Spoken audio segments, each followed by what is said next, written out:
like button. Thank you, thank you, thank you. I see the likes is looking right. Come on in, hit the like button, share, subscribe. I don't know why I won't be saying that shit, but go ahead, share this, subscribe,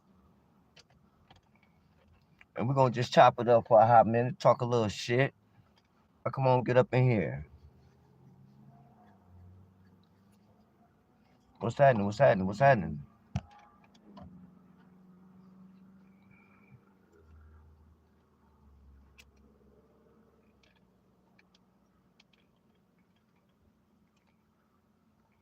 Come on, get up in here. Where y'all at? Let's talk about it. Let's talk about it. Let's talk about it. Let's talk about it. Let's talk about it. Hey, hey, say what's happening. Come on, get up, slide up here, hit that like button. Come on, hit that like button, share this. You know what I'm saying? If you ain't subscribed to the channel, come on, subscribe to the channel. Now me, what's up with your loved one? How you doing, baby? I see that you had tapped in with me on the Instagram. Good looking. I appreciate that. I ain't never went live on my gram. Maybe I need to go live on Instagram one day. Papa, what's up with your loved one? How you doing, loved one? What's happening? What's happening with you, man? How you doing? How you been? How the family doing? Now come on, get up in here and shit like that, man. In the meantime, in the between time, I made a new page for live. Nail me on your Instagram or YouTube.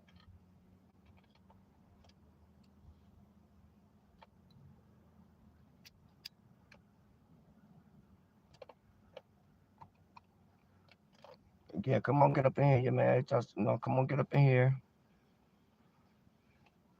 Break yourself for the lights. Come out the pocket for the lights. Wipe your feet. Come on, get up in here. Let's talk about it for a hot second. Let's chop it up. I just want to just chop it up with y'all for a hot second. Nail me, wait on you, babe. What you say you met? That's on Instagram, my old page. What happened? From the group is notified, so Jay made a new page. I made a new. Okay, okay. Is that? I think that must. Okay, so that must be the one that you just tapped in with me on. All right, yeah, I'm at the what I need to do, I need to start leaving my and then turn the words of my brother simple. All is truly well. That's right. All is truly well and truly and what else they say? They say all is truly well. It's something else that they say behind that. But y'all come on, get up in here, man. Let me hit y'all with a bar right quick, man. Let me hit y'all with a bar right quick, man. While I get myself together. All right, but then you have to tap in with me on the new page for the lives, so I can know when you're going live. I can come on and support your lives. But y'all check this out right quick, man. While I get myself together. Here we go. Let me do something right quick. Pimp shit. Yeah, that nigga. Dig this. Yeah. I being stroking relentless, took your waves like this. I spoke into existence for her to pay like this. In the trenches on a day like this, traffic consistentness, so I have to insist that she relay my chips. It's a track with her name on it and my game on it. Any forces coming against this game, shame on it. Standing on my pivot from day one and remain on it. It carried me through every terrain and I gained on it. Experience joy and pain on it, sustained on it. My campaign on it, left a permanent stain on it. Connected to her brain like a track with a train on it. Plenty bitches complain on it, but the same on it. Put love in my body to preserve my pippin'. She put drugs in the body, she don't deserve my pippin'. Putting thugs in the body, but them boys not tricking. She just another slut thotty that them boys got flippin'. See your quality hottie, I shoot my shots, got pippin'. If you knock me for the hooker, nigga, I'm not trippin'. See one thing about freeze, I knock bitches, hurricane, tornado, or breeze. I knock bitches while she got you on bended knees. I knock bitches, got you begging the baby please. I knock bitches because I pop it with ease. I knock bitches, my mouthpiece is the keys and I unlock bitches. Then I open up a mind and I'm going up inside. See it for diagnosis, show us hoeing up inside. Recommend her a dose and you know what I prescribe. That vitamin P is needed to keep a hoe alive. See the track is flooded with zombies, dead hoes walking. See her at that trick window, that's a dead hoe talking. Socializing in groups, a bunch of dead hoes squawking. They see pippin', that's some dead hoes gawking. The ism kept her alive when they was fake and doubted her. So-called friends and family disgraced and outed her. The P took her, had her properly laced, rerouted her. Reached deep inside her soul and pulled some greatness out of her. It's an arctic and heartless world. Even your lover got a grudge. You good with the ism, cause we don't judge. They trying to keep you blind, cause they don't want you ever know it's they pippin' their home and it's still the best thing going. You bitch. Listening to those square family members and friends. It's relationships with regulars, squares. The only man that know what to do with you and understand you and relate to you and accept you for who you are is this pimpin'. Dig that. Come on in, man. Hit that like button, man. Man, in case y'all didn't know, this live is brought to you by this gang. Whatever choice of water you like or desire, and lemonade, the cool, refreshing drink. Come on, get up in here, man. Let's talk about it for a minute, man. You know what I'm saying? I want to just chop it up, talk a little shit, kick a little game for y'all for a hot second and shit. You know what I'm saying? Nothing major shit like that. But in the meantime, but in between time, let's get into some more of this game, man. Another thing, man. Like I said, I told you, this message ain't Sepulveda Prince just got up in here. Say. Yeah, I told him. Oh man, you know what we doing? Hey man, you know when you about this game, oh yeah, you never run out. It's some more of it. Always. Hey, who's this featuring right here, man? Well, no, Sepulveda song. Hey, like we always do about this time. Just season it with a little game, man. You know, nothing much. Just let it marinate. Just some more of it. You dig? Cool. You cool with that? Yeah. Some like get hot when they roll it down Sepulveda Boulevard. She used to be scared of the dick. Now she got game to break tricks. Having at it like a real bitch. 10 toes down concrete with it. In some high heels, bitch. And love the socket to the pippin' bitch. That's the type of lady I like. Want folks in her life. Gotta like satellite Ventura to the 118. On Sepulveda, I set a bitch down. Nigga pick any corner. Hoes catching dates across the street from the firehouse. The miniature golf course pippin'. Better hide out or slide out to the other side of victory. Cautious with the campaign activity. On feet, we act the fool in the valley. Better be heaven. I hope better be good. Spotting vice on blades. Sepulveda the track that a show test that. 1 minute getting money, next thing she arrested Jack. And that can be your major setback. No action with the bell for a if you get back. Better get that game about yourself to maneuver through that. Instructions, in case she gotta use one for that. Keep you both out of trouble and continue to track. If she gotta sit a few days, baby, cool with that. She know her folks got her back, hold it down, true facts. If the game lays right, she gon' make it through that. First everything, green scene, we all transition. Genesis 1-1 in the beginning. Oh! We're not doing that. We're not doing any of that. You know what I mean? In the beginning. Oh, but I got this one question. In the beginning. See, okay, I want to know how you do in the beginning. I was wondering, should I go in the beginning? Now that I think about it, I want to ask you in the beginning. I'm gonna answer any questions that is pertaining to the basics, but anything you understand me beyond the basics. No. No. In the beginning. Hey man, come on, get up in here, man. Hit that like button, man. Hit that like button, man. What y'all talking about? Look at Naomi, Fiji was on sale yesterday. Yeah. Well, you know what though?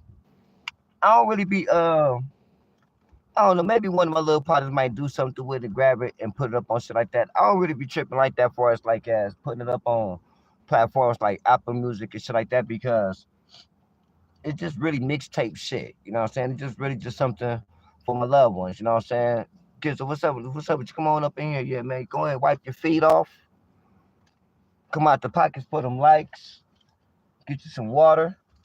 You dig what I'm saying?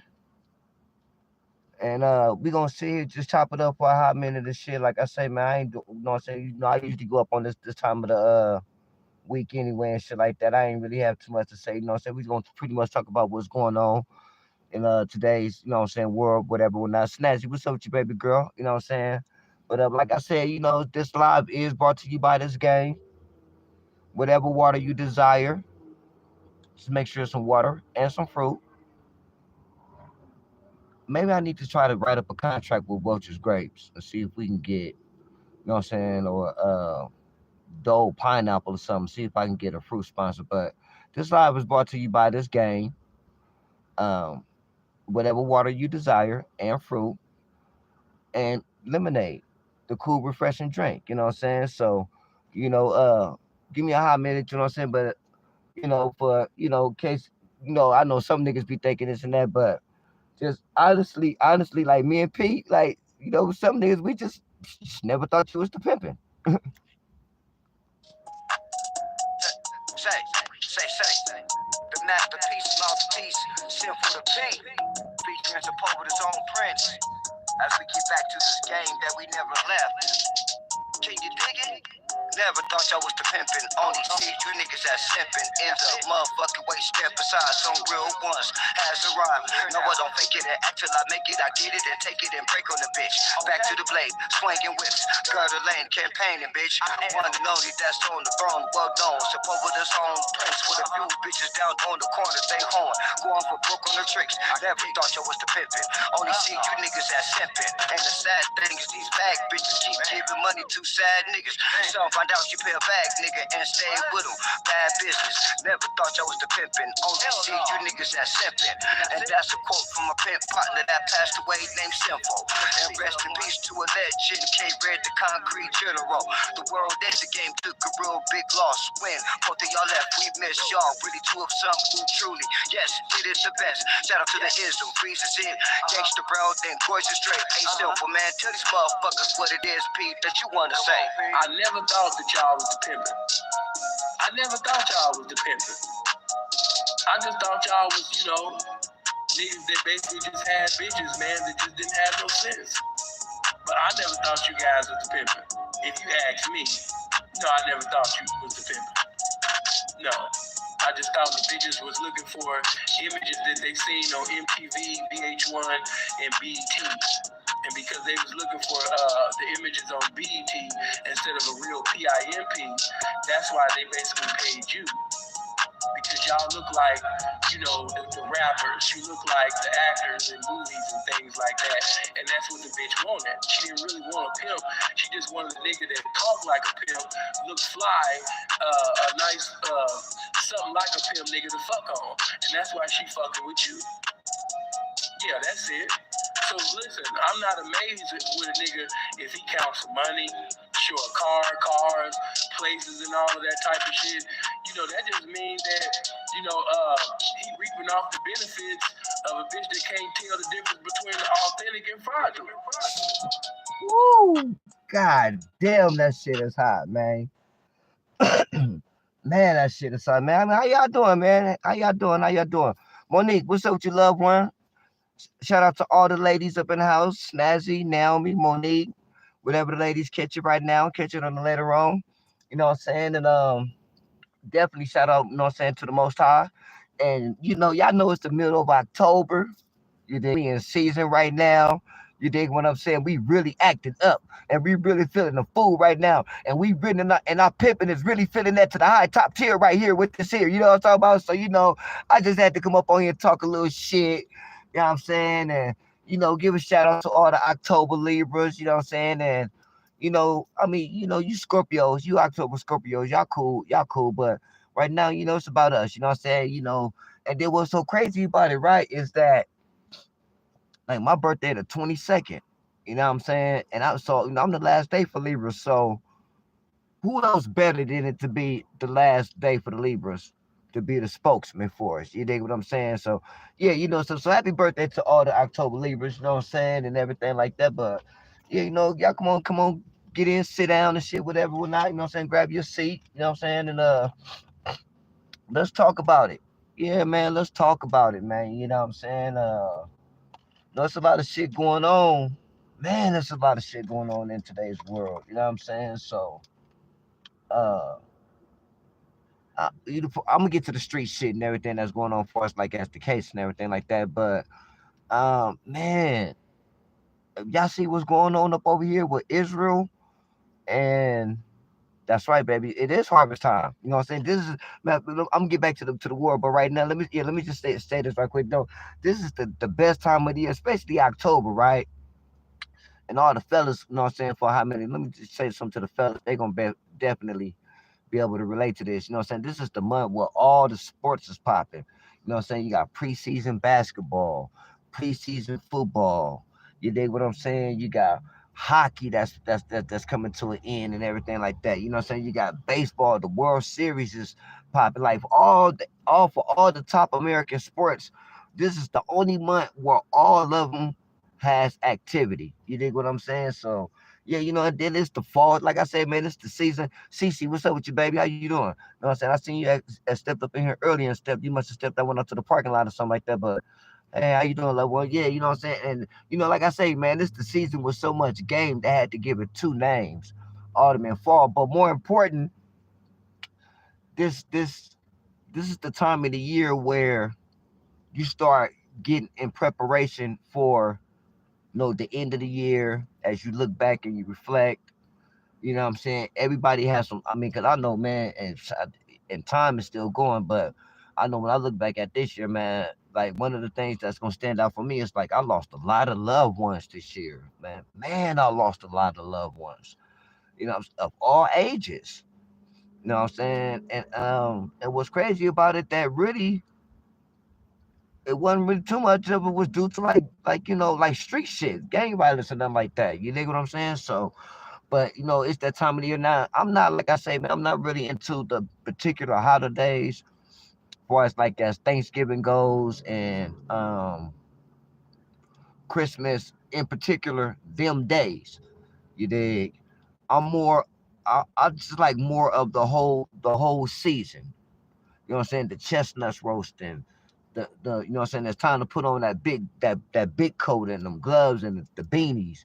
You know what I'm saying? It's bro, baby, turn the heater on. What the fuck you doing? You know what I'm saying? And like goddamn, you know what I'm saying? And for the pimp gonna know what I'm saying, bitches getting in the car, you know what I'm saying, top of the morning and shit when it's freezing and shit, and you got the heater on and shit, well, especially, you know what I'm saying, if you got leather seats and shit, sometimes pimping get stupid and shit like that and just won't even have the heater on for the bitches and shit. I just let them just jump in the car and the seats be all cold and shit. They be like, woo, daddy, turn on the heater, turn on the bitch. Bitch like, oh, daddy, turn on the heater. It's cold, it's cold. You know what I'm saying? So it's just all of that, you know what I'm saying? And it's just joy. You dig what I'm saying? Usually that's the time where loved ones connect with loved ones, even if you don't really hear about, I mean, not about, but if you really don't really talk too much throughout during the rest of the year.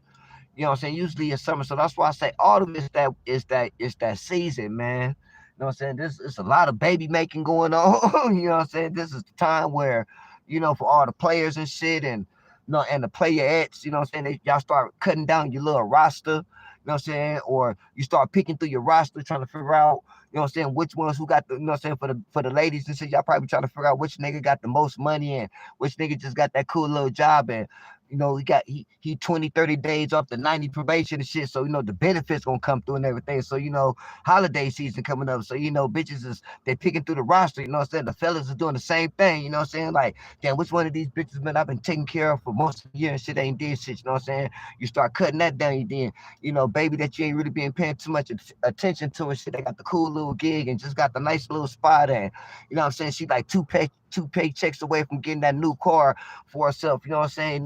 Niggas start putting them on the roster and shit like that. You dig what I'm saying? Because that holiday season coming up. You know what I'm saying? And of course, everybody, you know what I'm saying, this is the time of the year to start getting your grind right. You know what I'm saying? If your grind is in first gear, you know what I'm saying, and so on and so on. You dig what I'm saying? Moonlight, what's up with your loved one? Yeah, hey, let me say this. Yeah, I don't know some of the death row lynch mobs that's up in here, but we might have to go ahead and suit up for Moonlight channel, man. You know what I'm saying? Moonlight got her channel going on, you know what I'm saying? So if y'all not uh subscribe to Moonlight channel, man, y'all go ahead and subscribe to her channel, man. Moonlight I didn't know this about Moonlight. Let me say this. I didn't know baby a part of that troll nation shit. You know what I'm saying? Like Moonlight be with she be having some fuck shit going on her chat, but they be cool though. They be cool. So, but you know what I'm saying? I seen you put up earlier today that you you done de-wrenched everybody and took everybody wrench and shit. Talking about she gonna need new mods. So hey, Death Row, and I left it in our chat line. I mean, in our comment, I said, hey man, you might want to get some of them Death Row Lynch mods from Sin Channel. You know what I'm saying? So, some of the Death Row Lynch mods, man, y'all go ahead and subscribe to Moonlight Channel. You know what I'm saying? In Moonlight, when you see those who you recognize from the channel up over here from Sin Channel, yeah, you make us mods. You know what I'm saying? You need to get that Death Row security in your chat. You know what I'm saying? Now, as far as like what goes on the panel, you know what I'm saying? That's entertaining. I like that. You know what I'm saying? They be doing that thing. That's right. Okay, well, tell the truth then. Well, I need my Draco. So when I come through next time, I need my Draco. You know what I'm saying? Because, Death Row Lynch Mods, you know what I'm saying? We move from channel to channel, baby. You know what I'm saying? We on Freeze channel. We on my channel. You dig what I'm saying? We on Dre channel. Yeah, and whoever else got shit going on up over here that we don't know about, you know what I'm saying? We on their channel too. You know what I'm saying? So we see, I see you got yours going on, baby. So we definitely want to come support your shit. You know what I'm saying? But yeah, though, so shout out to everybody that was born in the fall, especially October Libras. And like I said, man, this is the time of the season to get you prepared for the next season, to get you prepared for the next year. You know what I'm saying? So don't waste no time. You know what I'm saying? If you got too much bullshit, if you got whatever bullshit you got to hold on to your life, hey, man, you know what I'm saying? If you've been having problems with that bitch all this time and she still ain't got right, especially if you got more than one strike or two or even a strike, yeah, man, you probably want to start, you know what I'm saying, detaching yourself from that. You know what I'm saying? Same thing, and especially for the ladies, you know what I'm saying? If you dealing with a nigga, you know what I'm saying, and it ain't what, you know what I'm saying, but, I can't say how you like it or whatever, you know what I'm saying, but if it ain't what you need it to be, or if it ain't to your qualifications and shit like that, you know what I'm saying, before you get to doing some stupid shit, you know what I'm saying, and get to doing some weird shit, you know what I'm saying, yeah, but you need to start detaching yourself from that situation too. That's right, Libra gang. But, yeah, so shout out to all the Libras, especially October, you know what I'm saying? And once again, shout out to the ladies, shout out to the Death Row Lynch mods. And let's get into it, man. Let's talk about it. Like I say, man, I ain't gonna spend too much time on it, but I do want to say, you know what I'm saying, prayers up for those people out there in Israel and in the Gaza Strip, basically Palestine, like, in case for those who do know or those who don't know, like that tension with them two's been going on for centuries since the beginning of their time. You know what I'm saying? And then, I know the bullshit that happened recently. I don't know if it was Trump or if it was Obama, but one of them goofies. I think it was Trump was either did move the capital of Jerusalem from one to the other, or was campaigning for it to get moved from one to the other. But when you're dealing with them people over there, man, like you're dealing with sacred holy ground, you're dealing with holy values. You basically dealing with biblical history. You dig what I'm saying? And it's just crazy how I'm just like, look, man, we gotta look around us and see what's going on because man, we might be standing on the doorsteps and walking up to the door and knocking on the front door of World War III. If you really look around us and see what's going on, man, you still got Ukraine and Russia. They at it with each other still. Now you got Israel and Palestine. They didn't know what I'm saying, then jumped out there in the streets with each other. You know what I'm saying? They going back and forth. Over 1,000 people have been killed already. The motherfucking war just jumped off and it's already been over 1,000 on both sides. People dead. So and you have to just look at that shit like that. Then of course, Iran, you know what I'm saying, they talking what they talking. But just overall the whole situation, like it's just a crazy situation. You just have to just really pay attention and look around of what's going on around us, people. You know what I'm saying? Especially my people. You know what I'm saying? I know sometimes we don't really pay attention to a lot of that type of shit. But it's very important. You know what I'm saying? And then you think, all right, well, shit, man, we think, especially California. I know California definitely, you know what I'm saying, finna stand up and clap their hands and stump their feet to this. This motherfucking gas prices that we paying in California already, it's finna go up. Because whenever it's a big war, and this is a serious war. Like this ain't like, like this ain't no tag, you it, tag, weird. This ain't no here. Let me throw this firecracker at y'all. So no. This shit is like some real shit that's really popping off. You dig what I'm saying? And y'all already know when these wars get involved, one thing America want to stick their nose in or whatever the case gonna be. But if nothing else, they definitely gonna fund it. Say what's up, your baby? Come on in, have a seat, sit down, listen to this game. What's happening with you? How you doing? enjoy, you know what I'm saying? Hit the like button and subscribe if you haven't subscribed yet. And so we have to really pay attention to what's going on with that, man, because this can be a serious domino effect, man, that will affect the world, like for real. You know what I'm saying? So I don't know how it's gonna be. And then I'm listening to some of the world news and some of the analysts is on there talking about how Iran is close to making nuclear weapons. Like this, like, you know what I'm saying? And then, well, since we've been kids, especially our generation, since we be kids, and since we've been little, we always been hearing that we're living in the last days. We're living in the last days. You know what I'm saying? And well, some even just straight up and say, we're living in Revelations. Okay, well, shit. The definition of Revelations is to reveal. You know what I'm saying? Hey, man, I've said it before, so let me say it once more. It seemed like ever since 2020 came, it's like we've been living through history. Like 2020 itself, living through 2020 itself was living through history itself. You know what I'm saying? And, love and condolences to all the people who lost some loved ones during that whole situation. Because I definitely I lost a couple of loved ones that got sick during that whole situation. You know what I'm saying? So just living through 2020 itself was history itself. But let's fast forward to what else. You know what I'm saying? To everything that's going on now, it already have happened before, or it never has happened before, and we're living through it right now. So it will be really not too far-fetched to think like, hey, it's a possibility that we can definitely be on the brinks of a World War III, because you got a lot of these powerful countries that's getting involved with this shit in one way or another. And this is just what we know, what we see, as far as like as the country goes. Memphis all day, yeah. What's up with your loved one? Yeah, it's been crazy since 2020 for real. You know what I'm saying? So I'm just saying, like, we have to know, if you're not into, I mean, whether you're into politics or not, you ain't really got to be into politics, people. This shit is all on YouTube, Instagram, everywhere, man. If you see, just kind of like be up on this shit a little bit more. If you're not up on it, if you already up on this shit, stay up on it. You dig what I'm saying? Because this is some serious shit that's going on right now. You know what I'm saying? And then you gotta realize that you gotta realize too also that America is not really respected amongst a lot of these countries on the other side of the world like it was before.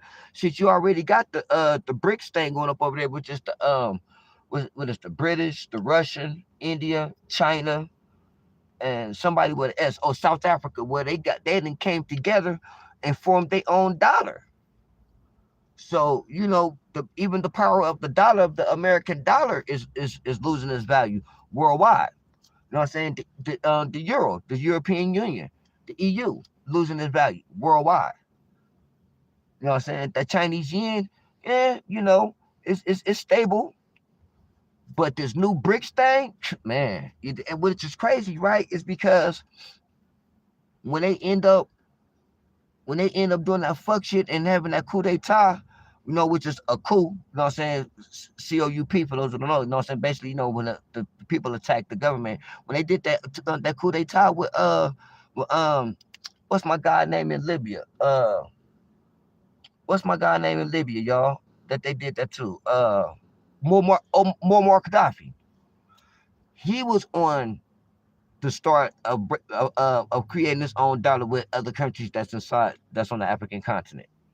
So you gotta look at it, man. A lot of the shit that's going on, where America not looked at as big dogs in the yard like we used to be. You dig what I'm saying? So, now I ain't gonna stay too much up on that. You know what I'm saying? Like I say, just much love to the people out there. But hey, man, like I say, some shit is just biblical, and I don't know exactly where, but I remember somewhere in the book of Matthew, man, in the 40 something verse, man, it speaks upon there should be war, there should be rumors of war. You know what I'm saying? And everything that going with that scripture. So, a lot of the shit, a lot of the things that is written is already happening, man. You know what I'm saying? And there's no sense slide over to this lane. Let's even this Tupac case situation. You think what I'm saying? Even with this situation, like, this is history. We're living through history right now all over again. You dig what I'm saying? And man, like, it's I have to my lemonade. And it's just crazy, man, when you just kind of like just look around and you just see all this shit that has happening. even God damn it, man. Thank you, gang. Even this shit with the UFOs, man. Like for years, we've been told, oh man, they don't exist. They ain't nothing. They some bullshit. You know what I'm saying? Okay, Ethiopia involved with the shit too. Okay, because like I said, it was something else, man, that I was just reading about with Ethiopia too that shocked the shit out of me, man. What was it? I can't think of it. The game would bring it to me, but it was something else about Ethiopia I was talking about too. That had caught my attention. But like I say, man, even with this Pac thing, like it just read history all over. The UFO situation.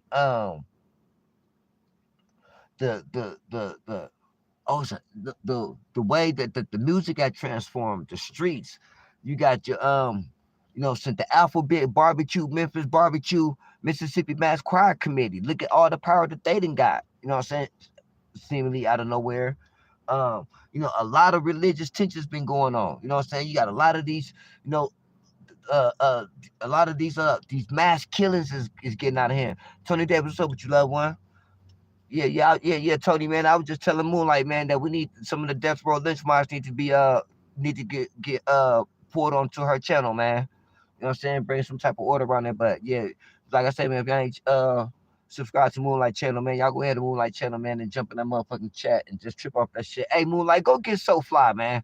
Tell So Fly that we need to talk about her making them collard greens for me.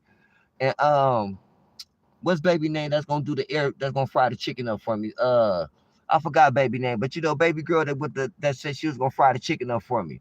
She said she gonna air fry. She don't want to deep fry it for me. She gonna air fry it for me. I like mine deep fried.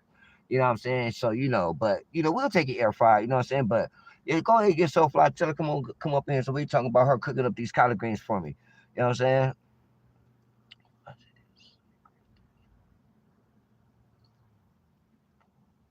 Yeah. Oh, definitely. Hey, Monique is definitely sacred. It's more, you know what? And that's crazy. You said that. That's crazy. You said that because, and I don't want to say what it was because I can't remember exactly what it was, but I do. It was something. It was something religious or spiritual about Ethiopia. And when I was checking out the story, I was up on. I'm gonna have to flip back to my feeds and see what it was. But it was something about that, man. I don't know if it was something with the covenant of the ark. I think it was something dealing with the covenant of the ark, and they were just talking about all the history and the biblical history. That's what Ethiopia. They were talking about uh, a lot of shit that was found back then, as far as like as literature and sayings and shit, as now is happening right now. I know the Mayans get spoke up on a lot for a lot of prediction, but the Ethiopians have a lot of biblical history predictions that man that was blowing my mind.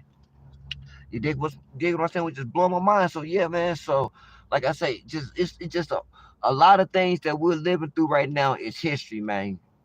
You dig what I'm saying? And that's why we say, man, man. Let me just go ahead and say it now, man. Long live my partner, Simple to P, man. Like you say, man, you have to treat each day like it's the last day and like it's a holiday, man. Real talk. You know what I'm saying? Because you never know. You never know when it's your day. You know what I'm saying? And but what I want to say is like this Tupac case, man. That's the talk of the town right now. Everywhere you go, and like I say, man, like I said on the last live, this I knew in the time that we're in compared to the time back then when it happened. And what I'm saying is that it don't even matter. That's how powerful this situation is, because even back then when it first happened, it was worldwide news. It was, and then of course that add a little bit of salt and pepper and add a little bit of wood to the fire for us, like as the East Coast and the West Coast thing goes. And now I'll speak up on that in a hot second. You know what I'm saying? Because even with that, even still to this day, it's a lot of shit that's being spoke about the East Coast West Coast thing that's not being said, or it ain't the fact that it's not, well, it is the fact that it's not being said, but it's being overlooked. And it just, a lot of people who didn't live back then or didn't know back then, who don't really have a whole lot of history up on this. And I'm saying this because I've been seeing motherfuckers all on different platforms, especially this YouTube, man, and they just be having shit fucked up. But it was deeper than Pac and Biggie. Yeah, when Pac came home from jail and came over here to the West Coast, and added all kind of wood, gasoline, all kind of shit, and just really put some oxygen to the fire to blow it up. Yes, that's true. But it was shit going on between East and West Coast musically wise before then. It just wasn't violent, so it never really got into the front of the camera. But my whole point of what I'm saying is that even back then and compared to now, that's how impactful that this story is, man. When I go and I look on these platforms and I'm seeing, look, man, check this out, right? Right just before I went live and shit, I was just skimming through YouTube, checking out some other shit, and y'all might see this rabbit pass. I wonder if the rabbit gonna pass by. People go by. Y'all might see a little rabbit pass by. See it? I think it's right there in front of the bush. But anyway, so I'm looking at this panel of these psychiatrists, right? And four white guys, four psychiatrists, four professionals. I think one of them was like part of the CIA. The other one was like a professional psychiatrist. I forgot exactly what lane they was in, but they was and they was looking at the Keefy D videos that he did, starting with DJ Glad. Mainly it was the ones he did with DJ Glad. It was like a few others here and there, but mainly the ones he did with DJ Glad, right? And they were just showing you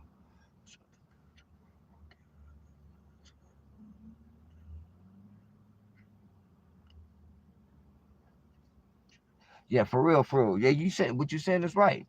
Yeah, being studied. Even and if y'all haven't seen that movie, They Clone Tyrone, go see that movie, man.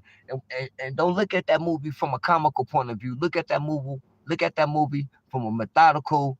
Let me understand and get the message point of view because there's so many messages within the message of that movie.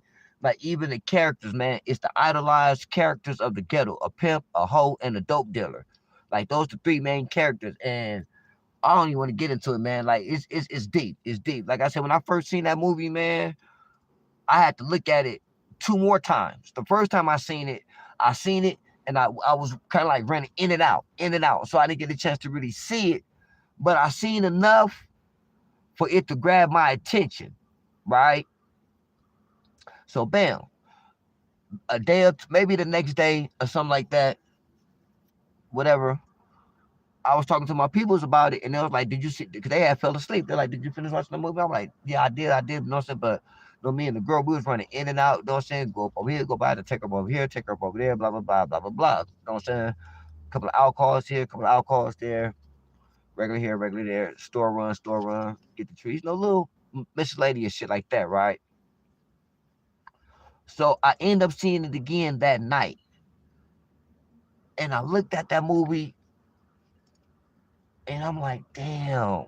So I'm looking at all the shit that I did, cause I ain't gonna give it too much, cause y'all really need to go see that movie. So I ain't gonna give y'all too much. But if you seen it, and if you know, right? So I'm like, damn, let me see this shit again. So I want to look at it again to catch what I didn't catch the second time, which was the first time. But the second time I seen it, which was the first time, the things that I didn't catch on the things that I caught the first time, which was the second time. But the first time of me really understanding it. So when I seen it the third time, which is actually the second time of me understanding it, I'm like, this movie right here, it's silly, it's funny, it's practical, but there's so many motherfucking messages in this movie that is like even the dumb of the dumbest of the dumb will have to will catch some of these things that's being portrayed in this movie. But it's so for those who have a little bit more deeper thought, you know what I'm saying, to have a little bit more methodical approach on things, it's a lot of deep messages within it too that you be like, motherfucker, I can't believe this shit, right? But you would have to just to be a pure realist, you wouldn't have no choice to say like, damn, that's us for sure. Real talk. Yeah, that is us for sure. You know what I'm saying? Yeah, you're right, Monique. So I know on a lot of movies they'll show us different things, you know what I'm saying, that we don't catch because of the entertainment, because of the liberty of Hollywood, because of the dialogue around the movie, whether if it's comedy, science fiction, drama, thriller, whatever. but especially science fiction. And think about that movie with your boy Will Smith and the AI movie, and then look at today's times and the things that's going on with this AI shit, with this GBT and all this other shit that's going on, and this other robot that your boy Elon Musk is building, like the human, like human robot. So I used to be like, God damn, man, like nigga, pretty soon we finna be living like the Jetsons. Everybody gonna have a robot named Rosie. You know what I'm saying? Even once upon a time, flying cars, even I know still now today, flying cars they seem so far away, but oh man, they are so man, they gotta be closer than what we think, because you gotta think about it, it was a time where we never thought it would actually be electrical cars the way that they are now, but more important, autopilot electrical cars the way that they are now. You know what I'm saying? I know most of the cars keep it simple with just the parking. What's the name of the movie, fam? It's called They Clone Tyrone. That's the name of it, Tony. Yeah, check that out, man. I think it's on Netflix. Either I seen it on Netflix or Tubi. I think Netflix. But yeah, man, that movie right there, like I said, it's comedy. Um, so it's disguised in that. But bro, the messages in that movie is like, damn, that's crazy. You know what I'm saying? So yeah, that's a movie that I highly recommend that everybody go see. And what's crazy, right? But check this out. What's even crazy about that is because during the time when Jamie Foxx was being sick and all the shit was going on around him, they wasn't even promoting that movie at all. Everything was about the movie that he's filming with the Cameron Diaz girl coming back out of retirement, and they had to find the new guy to finish the movie out, and this, and that. It was all about that. I didn't even know about that. They come on Tyrone. Like I said, I just happened to just be at my people's house one night, and you know what I'm saying, me and the girl was there and shit, whatever, you know what I'm saying, we ended up just staying like a few nights up over there and shit, and they had it on I think it gotta be Netflix. I think it's either Netflix, Hulu, um, Prime, one of them. But I think it's Netflix though. And I didn't even know about the movie. And I'm like, Jamie Foxx, you know what I'm saying?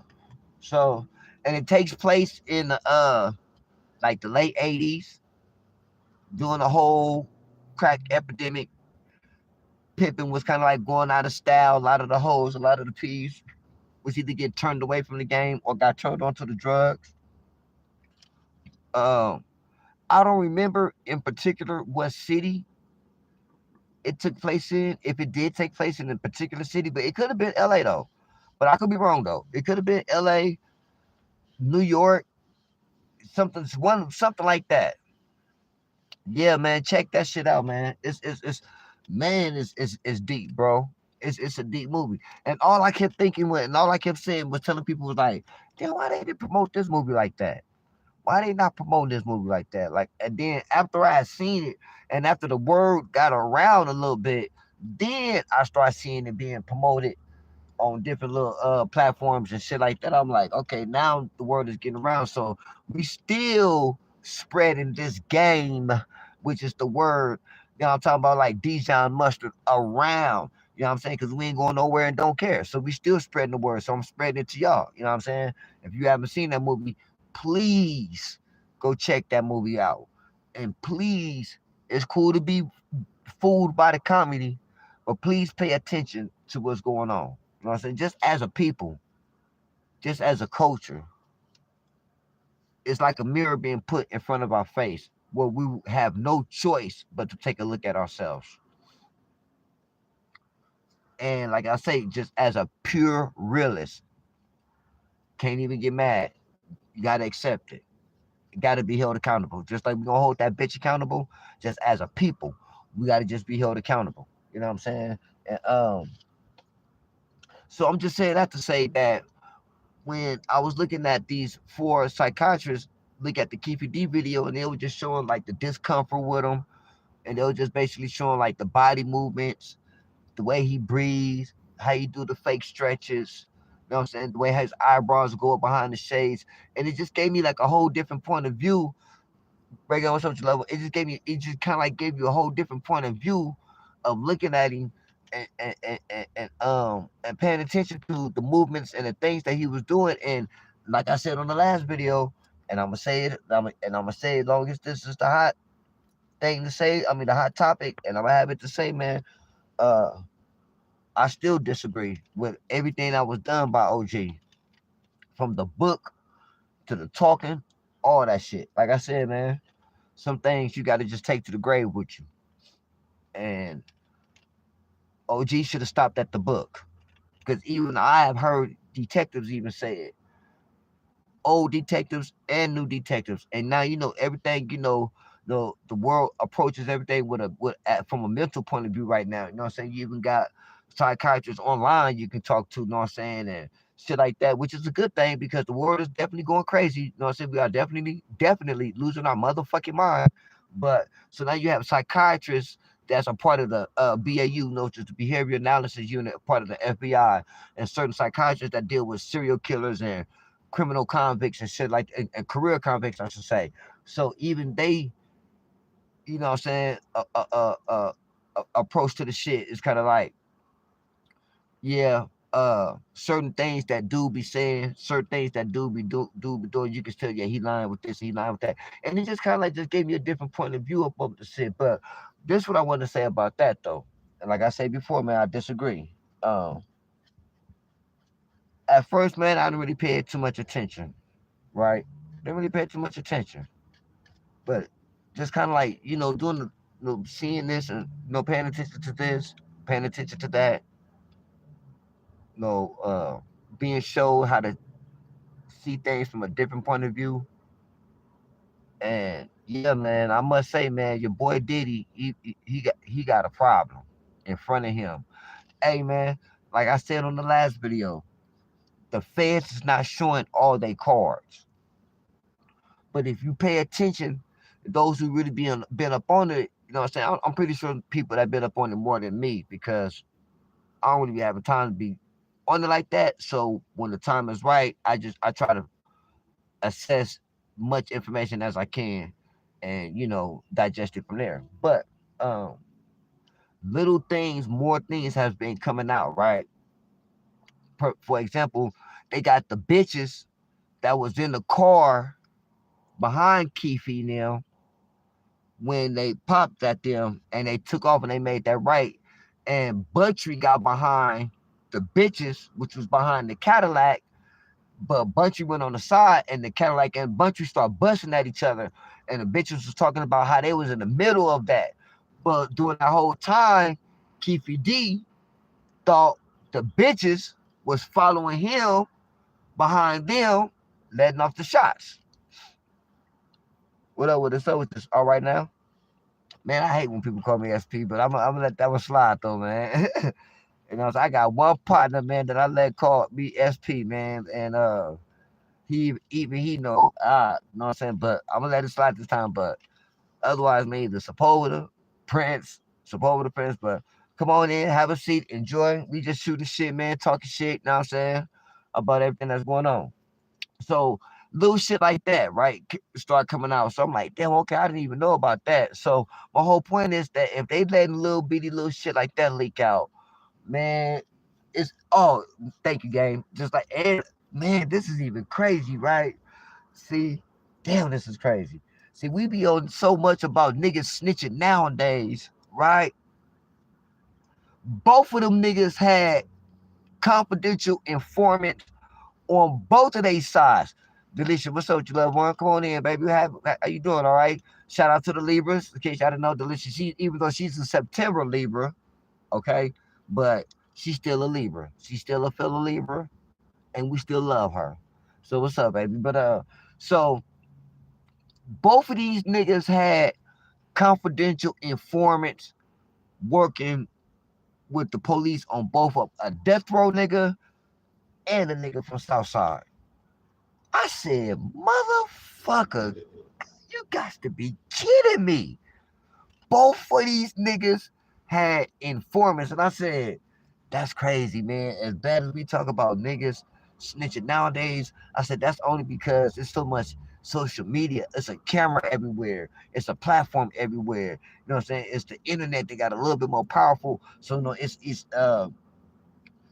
get a hold of a certain motherfucking information is, you know what I'm saying? If people know the right people or know where to go to the right places on the internet, they pull up paperwork and they got motherfuckers know how to falsify paperwork and all this other crazy bullshit that's going on, right?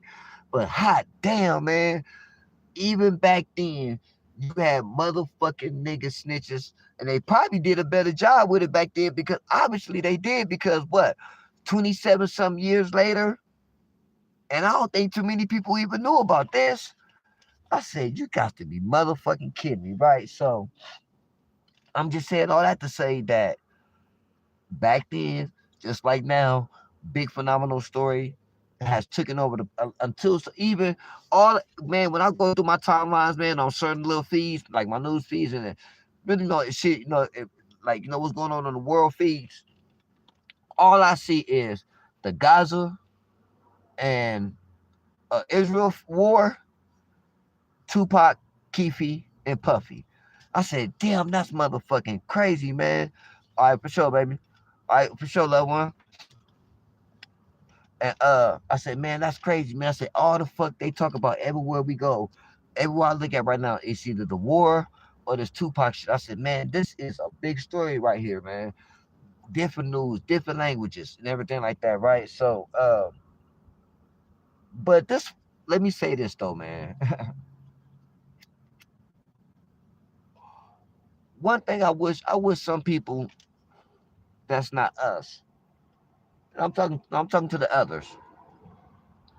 When you decide to report on certain, let's take this situation in particular. I wish y'all would just get some of y'all facts right because some of the things that y'all be saying is so not true. And like I said before, man, I done heard some people even try to say between the Tupac and the Biggie thing, like that kicked off, what I'm saying, this East Coast, West Coast rivalry. And they try to make it seem like niggas was getting smoked day and night. Like, and it wasn't even like that. But the more important thing, let me peel back a little bit one more layer and go a little bit deeper with it.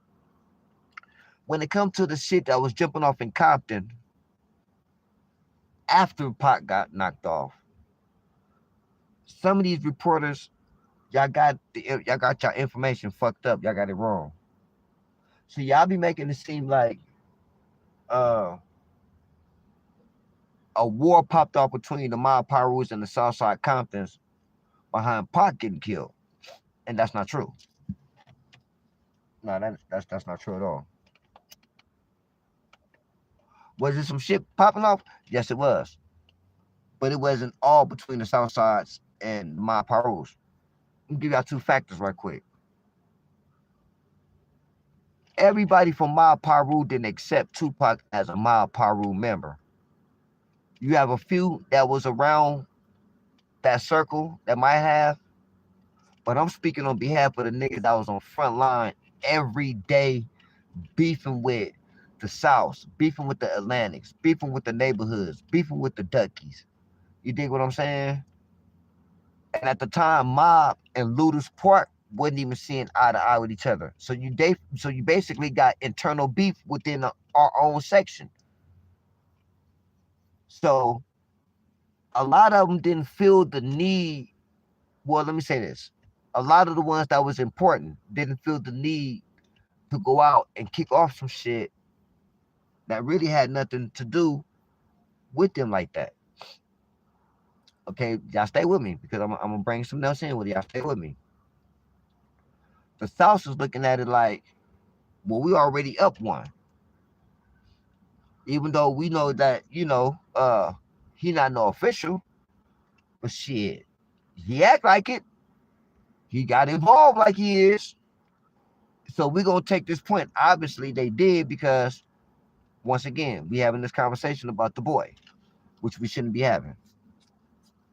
And now, what I think a lot of them get it twisted up with is Pac didn't see it as a Ma Paru Crip thing. No. Pac, you gotta realize once again, let's take it back one more layer. Peel it back one more layer to the Linwood Mall. The shit was kicked off behind a death row chain. Pac was all about death row. You dig what I'm saying? And it just happened to be they was affiliated and connected with Suge and even with the Mob Pearls. Shit, goddamn it, man. If we gonna go ahead and be 100%, man. Matter of fact, can I be real with y'all? Let me just, I don't know no other way. Let me just be real with y'all. A lot of them niggas didn't even see Suge as as the voters quoted ass nigga. He was just a big homie with the money that was in a powerful position. Which is one of the things Mob James kind of like be saying, even though I know he got his problems and he got whatever not. But I do understand some of the things he was saying, like, man, this nigga Suge divided the hood. I kind of understand that when he said that. You dig what I'm saying? Because in a lot of ways he did. But back to this though. Pac was a death row dedicated nigga. It wasn't really about the mob Paru and Baby Lane being from Southside. See, remember when Fool did the Buster shit and told Pac that was the nigga that stole my chain. You dig? Pac was tripping off of that. But it just happened to be tied in with the mobs. Cause just happened to be from just happened to be Baby Lane from the South Side. And you know, everything just happened to transpire.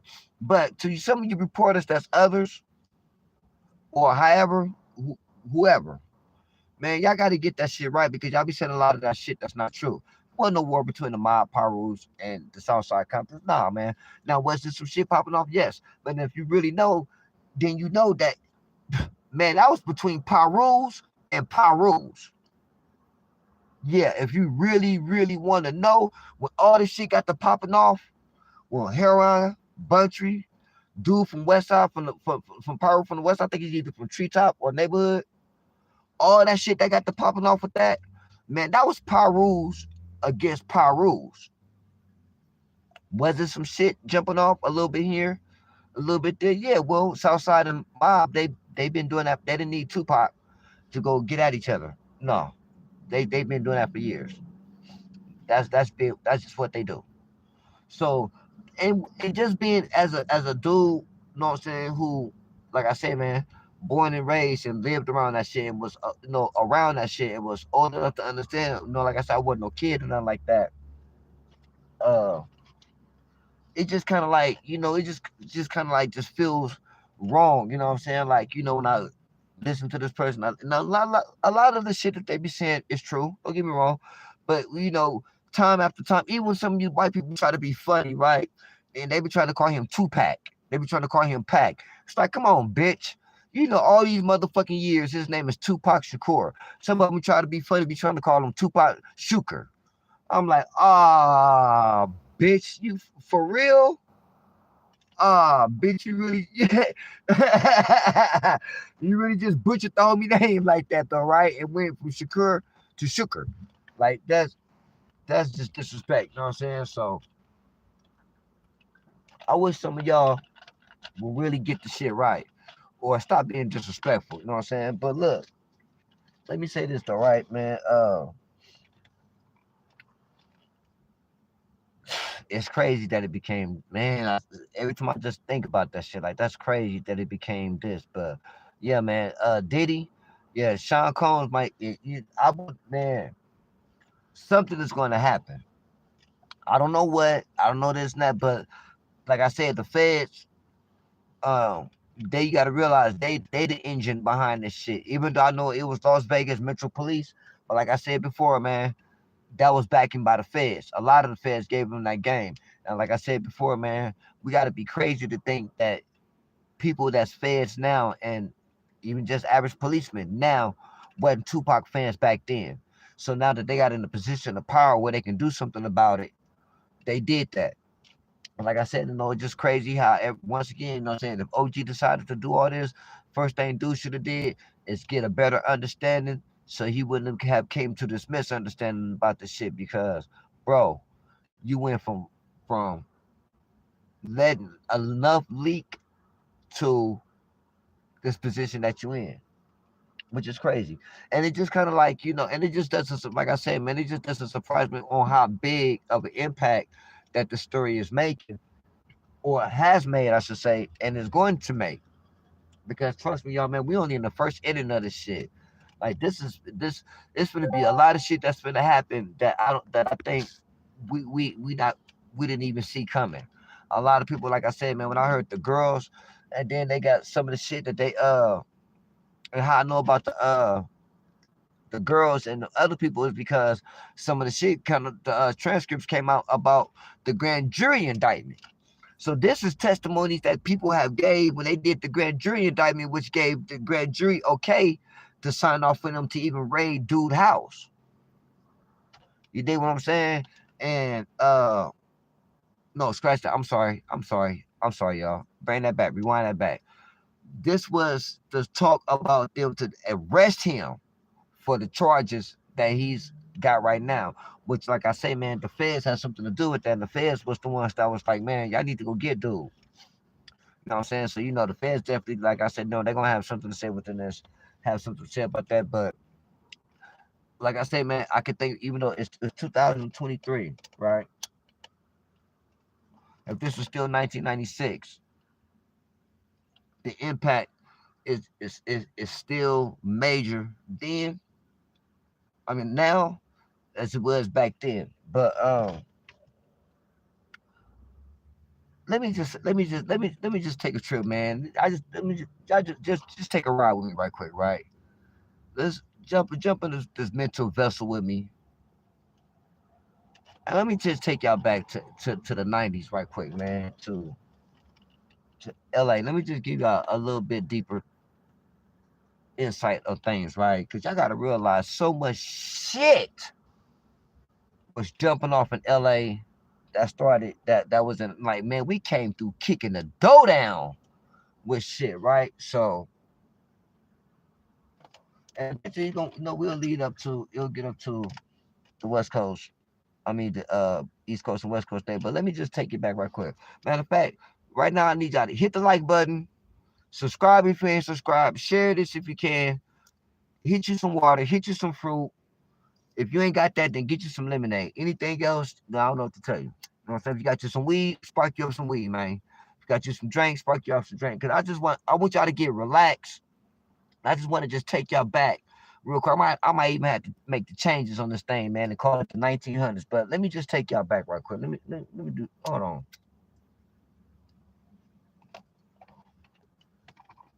Let me let me tell y'all something right quick, man.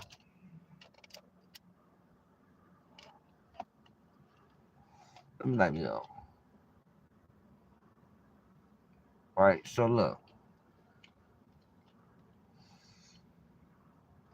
a lot of people think that the riots thing was really behind just the Rodney King thing. But no, Rodney King was actually an add-on to the shit.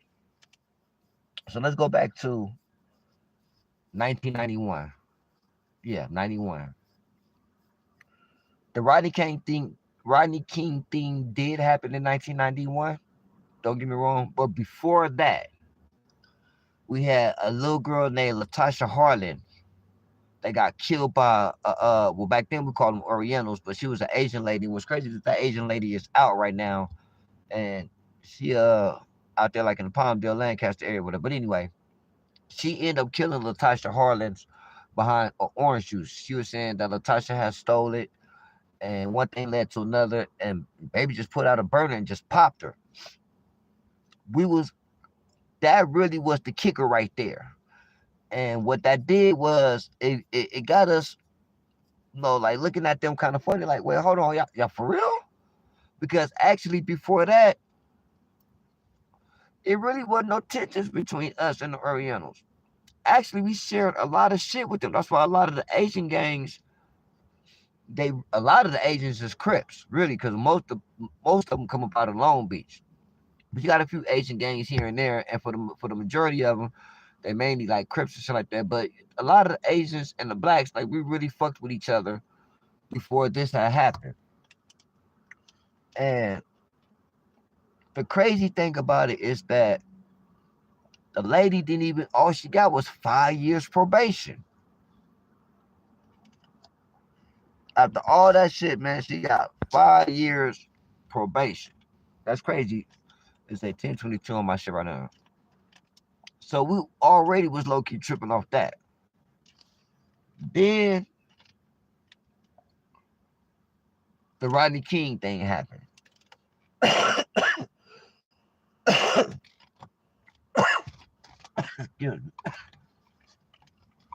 When the Rodney King thing happened, my bad, y'all. That's some like kill right there. When the Rodney King thing happened, well, you already know that kind of like kicked off. That just kicked shit off. You dig what I'm saying? I'm going my one up a little bit. I got some people that might be walking by. Look like they got a stretch like a little walkway right here. Y'all gonna see them walk right by in front of us. But when the Rodney King thing happened, that really just sent us.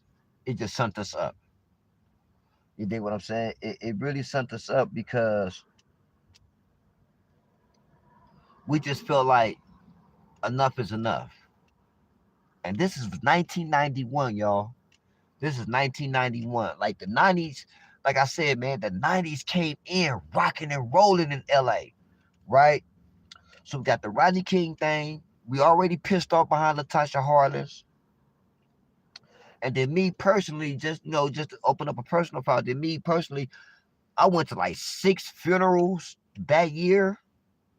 Man, I went to Donna funeral, Sparky funeral, uh, Lil Rat funeral, my cousin Tyron funeral. Man, I went to a lot of, and it's crazy because my mom was tripping. My mom was like, "Look, son, you going to all these funerals?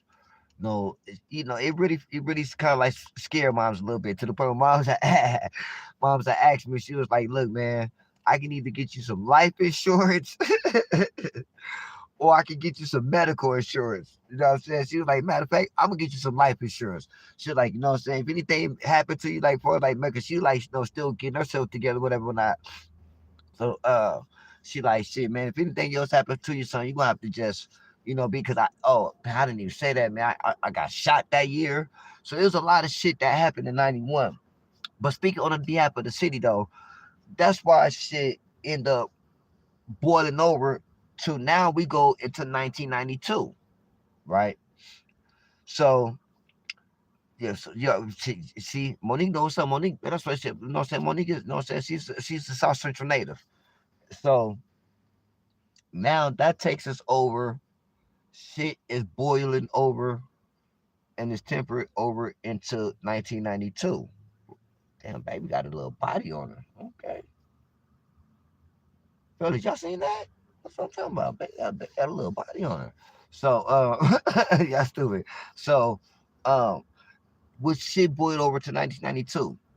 So Latasha dead. Asian bitch get 5 years probation, right? Rodney King get beat in 91. But the trial comes over into 92. And for the first time, we hearing some shit. Well, for a lot of us. I can't say for everybody, but I'm speaking on behalf of the ghetto. Motherfucker, this is the first time we even hearing there's some shit called Simi Valley.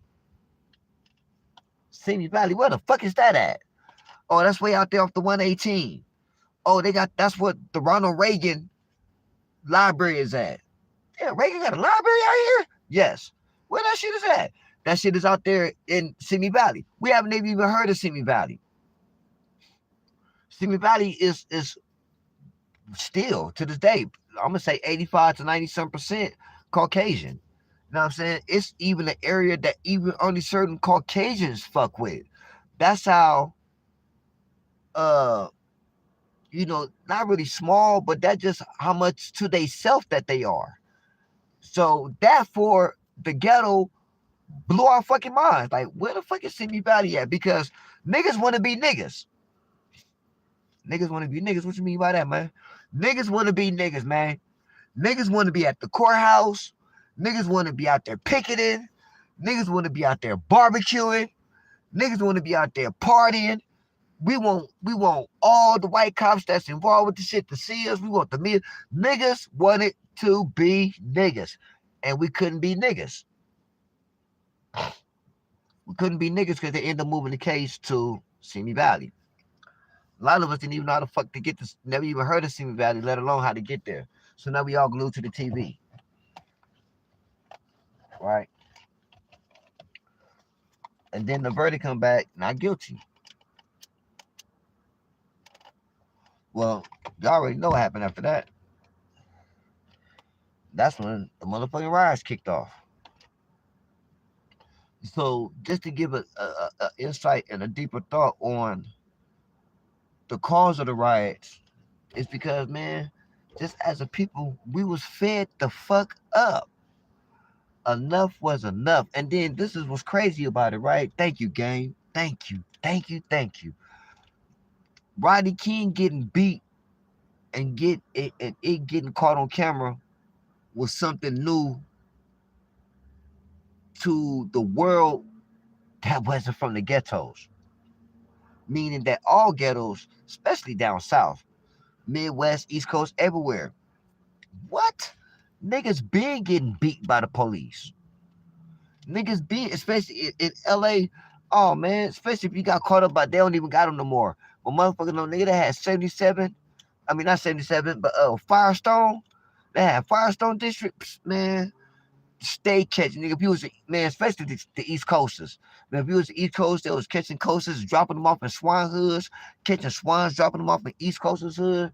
Shit, nigga, catching some of the homies, dropping them off by the PJs and the Hunters, vice versa. You had a lot of fuck shit that Firestone police was doing.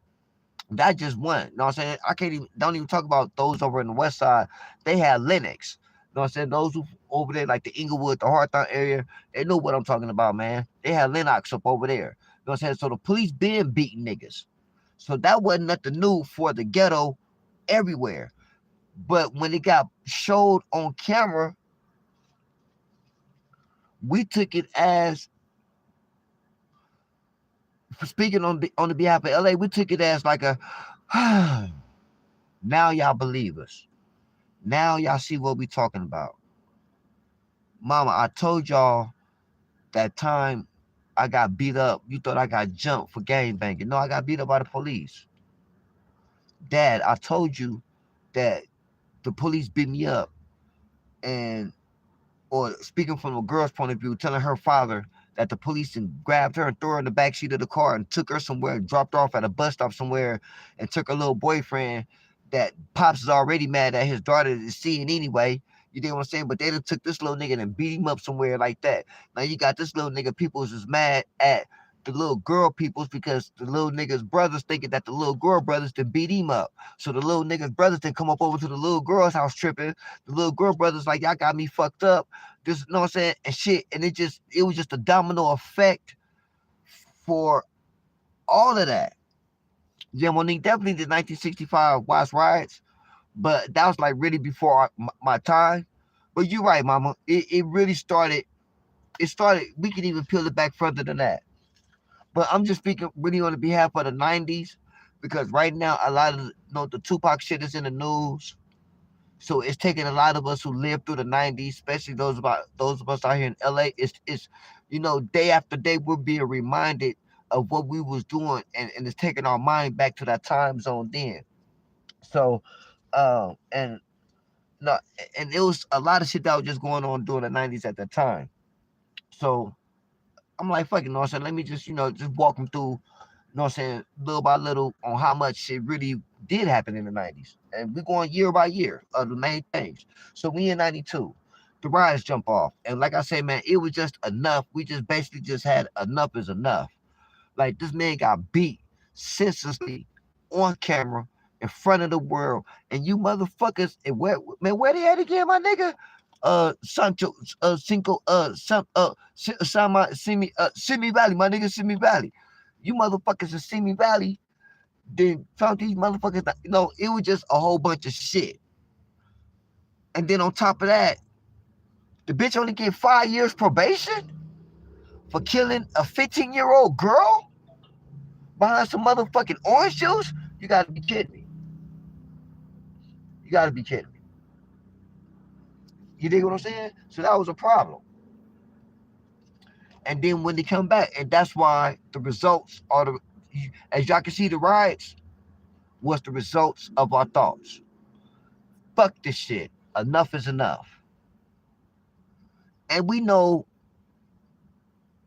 in hindsight, like they say, hindsight is 2020. And speaking of 2020, like I said, let me just say this before I go back into it. Like I said, in 2020, like we be living through history. A lot of shit that has happened, we're living through history right now since 2020, and a lot of shit that has never happened before has been happening with 2020. But when you hear 2020, what's the first thing you think of? Perfect vision. You take that and you match it with how commonly you've been hearing we're living in the days of revelations. What is the definition of revelations? To reveal. Pay attention, people. You got Israel at war right now with Ukraine and Russia. Two motherfuckers that's beefing on some serious shit. We're living through history. So, let's go now back into the 90s. That's led up to the riots. And it was just niggas was just tired of being fucking tired of not being heard. You dig what I'm saying? Not being heard, not being believed, and not enough economic attention being paid to, which was a normal way of living for the majority, whether they come from good homes, bad homes, whatever. Everybody was content on the way things was going. For us, money wise, street wise, the beef was on niggas. LA was LA, but collectively, it don't matter, man. 60s, A-Trays, Inglewood families, bounty hunters, Circle City Pyru, Grape Streets, Compton Pyrus, the low bottles, the 40s. I don't give a fuck where you from, my nigga. Everybody felt the same pain when it came to us going at it with them people and niggas getting beat. Because you got to realize they had them billy clubs then. They didn't have the tasers and shit then. Nigga, they had billy clubs and was beating niggas. Niggas was getting the shit beat out of them senselessly. Like hospitalized.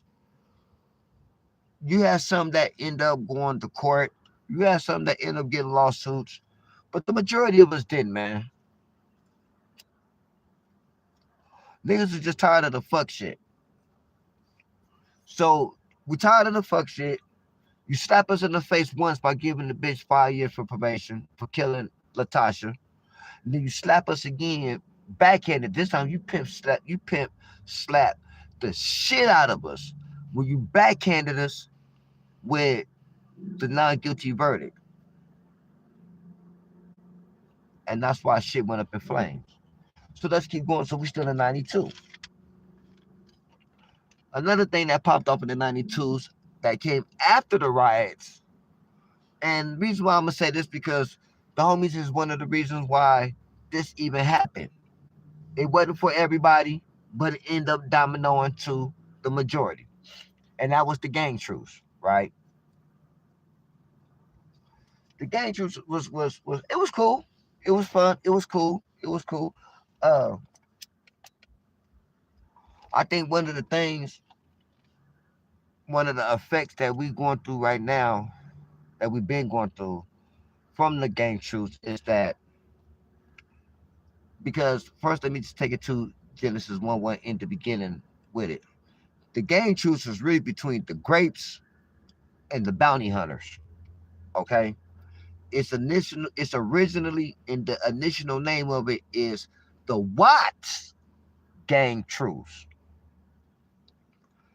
PJs wasn't involved, Fudge Towns, Haciendas, Bishops, Bebops, nobody else, the Franklins, nobody else in Watts was involved, but it was just the bounty hunters and the grapes.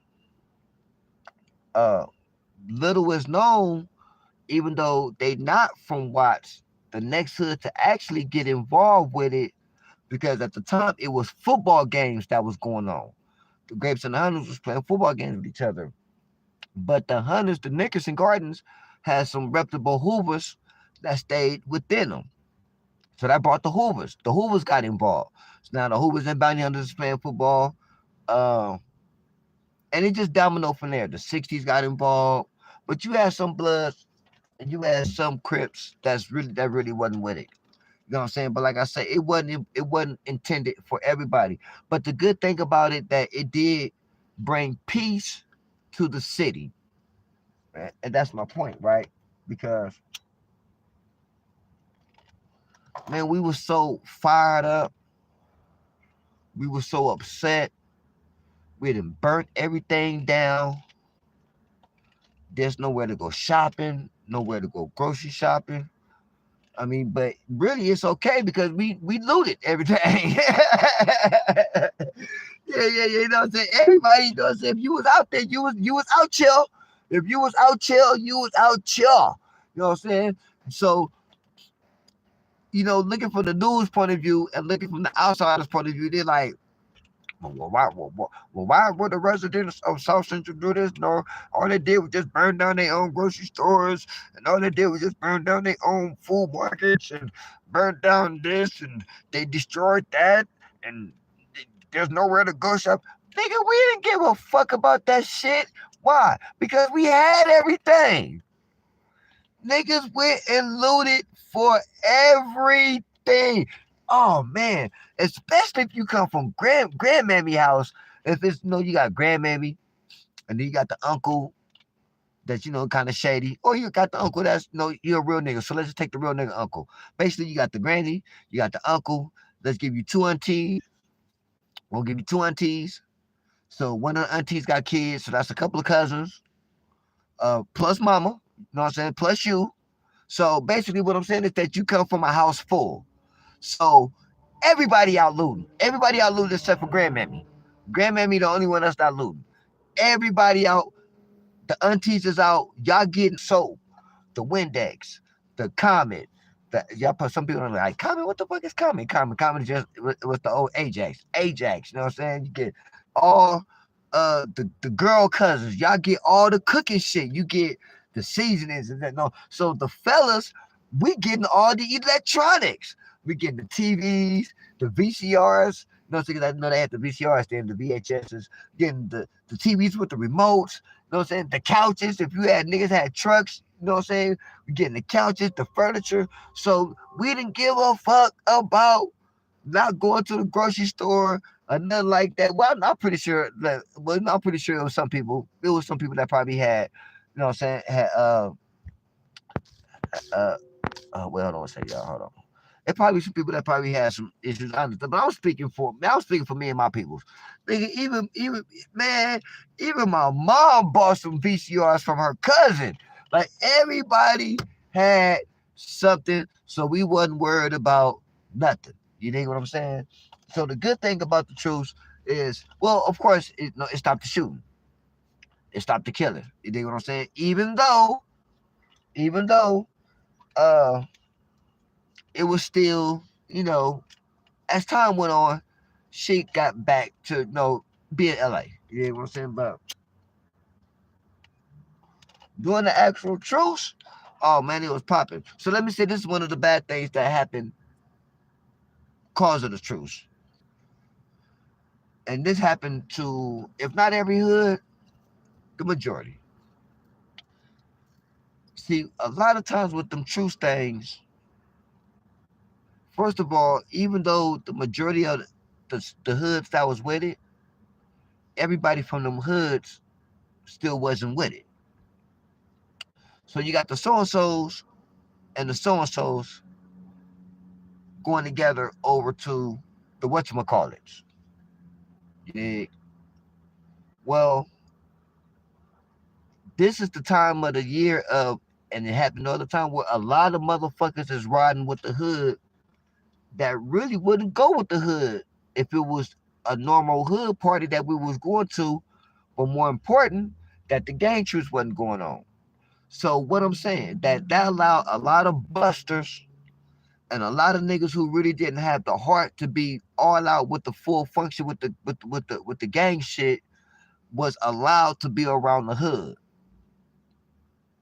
Even some of the bitches that end up being snitches. That's crazy. So every hood that was going through this, it was a time where it was allowing certain niggas be a part of the hood that was, really didn't really have the heart for the shit, but was in a position to have the money, right? So once everything, oh, this what you love one. So as everything starts shifting back to normal, guess what? Niggas started dying. Niggas started going to jail. You had some niggas that this is the real I'm talking about. You had some that just got out the way. That just feel like, you know what? It was cool doing the gang truce. I was able to go to see my auntie that's over in the so and so's, and I wouldn't be able to go see my auntie. I ain't seen in a while. Go see my cousins. I ain't seen in a while because we don't get along with the so and so's. But a lot of niggas was able to go see family and friends and go be around people that they haven't seen in a while that they truly love because it was peace amongst the city. So once shit starts shifting back and you see so and so that got killed, so and so in jail for this murder, so and so that got locked up for this dope, so and so that got locked up for this robbery, so and so got married, so and so had some more kids, so and so is a grandfather. So those who did get caught in a position or get caught up in a situation where they either got put to sleep or got had to go sit down for a long time or for the rest of their life, a lot of the rest of the real got out the way. Fuck it, I'm just out the way. So that took a whole layer, a whole tier out the way from everybody. And once that happened, that allowed a lot of the niggas who wouldn't be in position, which is now in position, to have something to say when it came to the hood. That's where a lot of shit started going down for us, like as the LA shit, for us, like as a lot of shit that first of all, let me just say, even though I'm from the other side, my roots is the other side. But that's when the Damus started beefing with each other because a lot of the penitentiary shit that was going on in jail was being leaked out to the streets. See, I know in some of the other cities and other places, mainly over there on the East Coast, they got uh, the bloodlines and the UBN and the Black Gorilla family is street gangs. But out here in LA, in California, those are penitentiary gangs. Oh shit, damn, my bad, y'all. My bad. Those are all penitentiary gangs out here that go by different rules and different politics. That's why you see some blood niggas that have no cut. I mean, either say no cut or uncut on their face somewhere because that goes to show that I'm not part of the bloodline or I'm not part of the UBN. But a lot of the politics that was going on in the penitentiary start spilling out to the streets because the Damus to start have their issues. And then the Crips, of course, was already having their issues. So that just led back to normal shit that was going on amongst the Crips in general, right? So that was 91 and 92. You know what I'm saying? Small recap. 91 was Latasha Harless got killed. That kicked off a lot of shit. We was mad because the lady that killed her only got 5 years probation. Rodney King got beat in front of the world, and then it spilled over to 92 where he got found. The people who beat him got found not guilty. We got mad. We blew this motherfucker up. We set it on fire. Once everything calmed down, we all got together. We had barbecue, picnics, Niggas was fucking bitches that they shouldn't have been fucking. Bitches was fucking niggas that they shouldn't be fucking. Now so and so got a baby from this hood and all that shit was going on. Then that came back to normal. That lasted for 92, going on to 93. We having the ball. 93 was the music was popping, everything was cool. 93 was like the remnants of the truth. But like I said, a lot of the shit was getting back to normal. But the music was starting to change. Death Row was coming out. Um, so let me just stay up right here. So, and this where a lot of the, let's just say musically wise, the West Coast was feeling a little attention from the East Coast. And what I mean by that is that you had a lot of the West Coast artists that felt like the East Coast didn't show the West Coast support, especially on the radio stations. Now, of course, the radio stations is they controlled by whoever, whatever. But that's just basically how the West Coast was feeling. Then you had little shit happen where, like the Dog Pound was filming New York video. It was taken the wrong way. It was got shot at. So a lot of the West Coast, a lot of the artists that was from the West Coast that was inside the music industry, they was hearing and knew more things that was going on for us, like as the West Coast being looked down upon, in some cases, Loki trying to get blackballed compared to those that was in the industry knew those of us in the streets. We didn't really know about that. You know what I'm saying? But once the news leaked down, of course, niggas is feeling a certain kind of way. Like, damn, that's how niggas feel about us. Like, damn, I like Run DMC, I like LL. So, and the hints of that, that's where you hear about uh the West Side Connection. That's when you hear about, the beef with everything that was going on for us as far as that goes. So 93 was just a changing year. But you also had, let me say this too, you also had the Ruthless and Death Row beef. See, a lot of people don't know about the Ruthless and Death Row beef. That was going on because now we go over to 94, beginning of 94, nigga, we had the motherfucking earthquake. What? Shake, rattle, and roll. Man, that shit was popping like a motherfucker. In a bad way, let me say that. What's crazy is that I was standing in West LA at my auntie Shell house, and the 10 freeway had came down over there about off of La Cienega, and like Fairfax. And we jumped in the neighbor's truck. Buddy, rest in peace, man. It was OG stayed next door and shit. We all jumped in the back of Buddy's truck. He had like an old pickup truck and shit.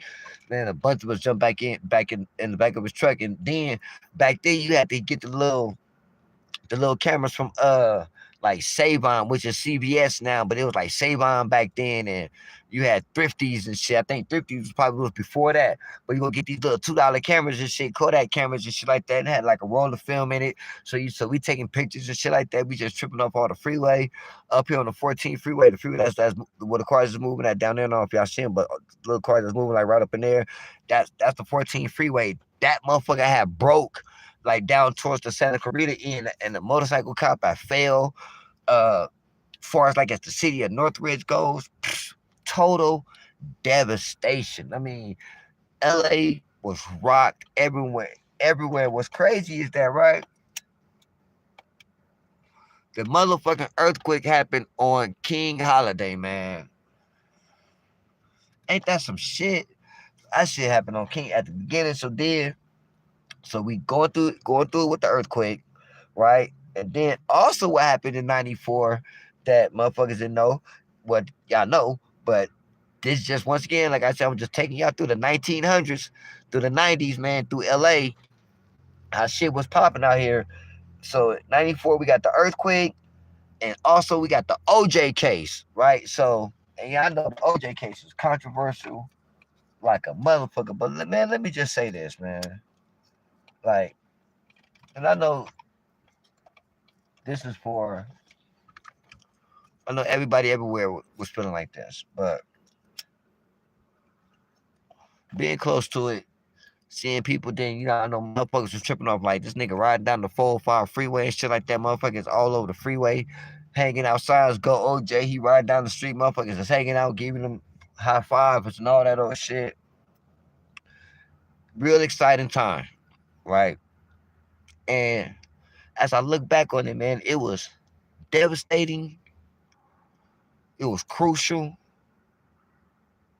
but it was impactful.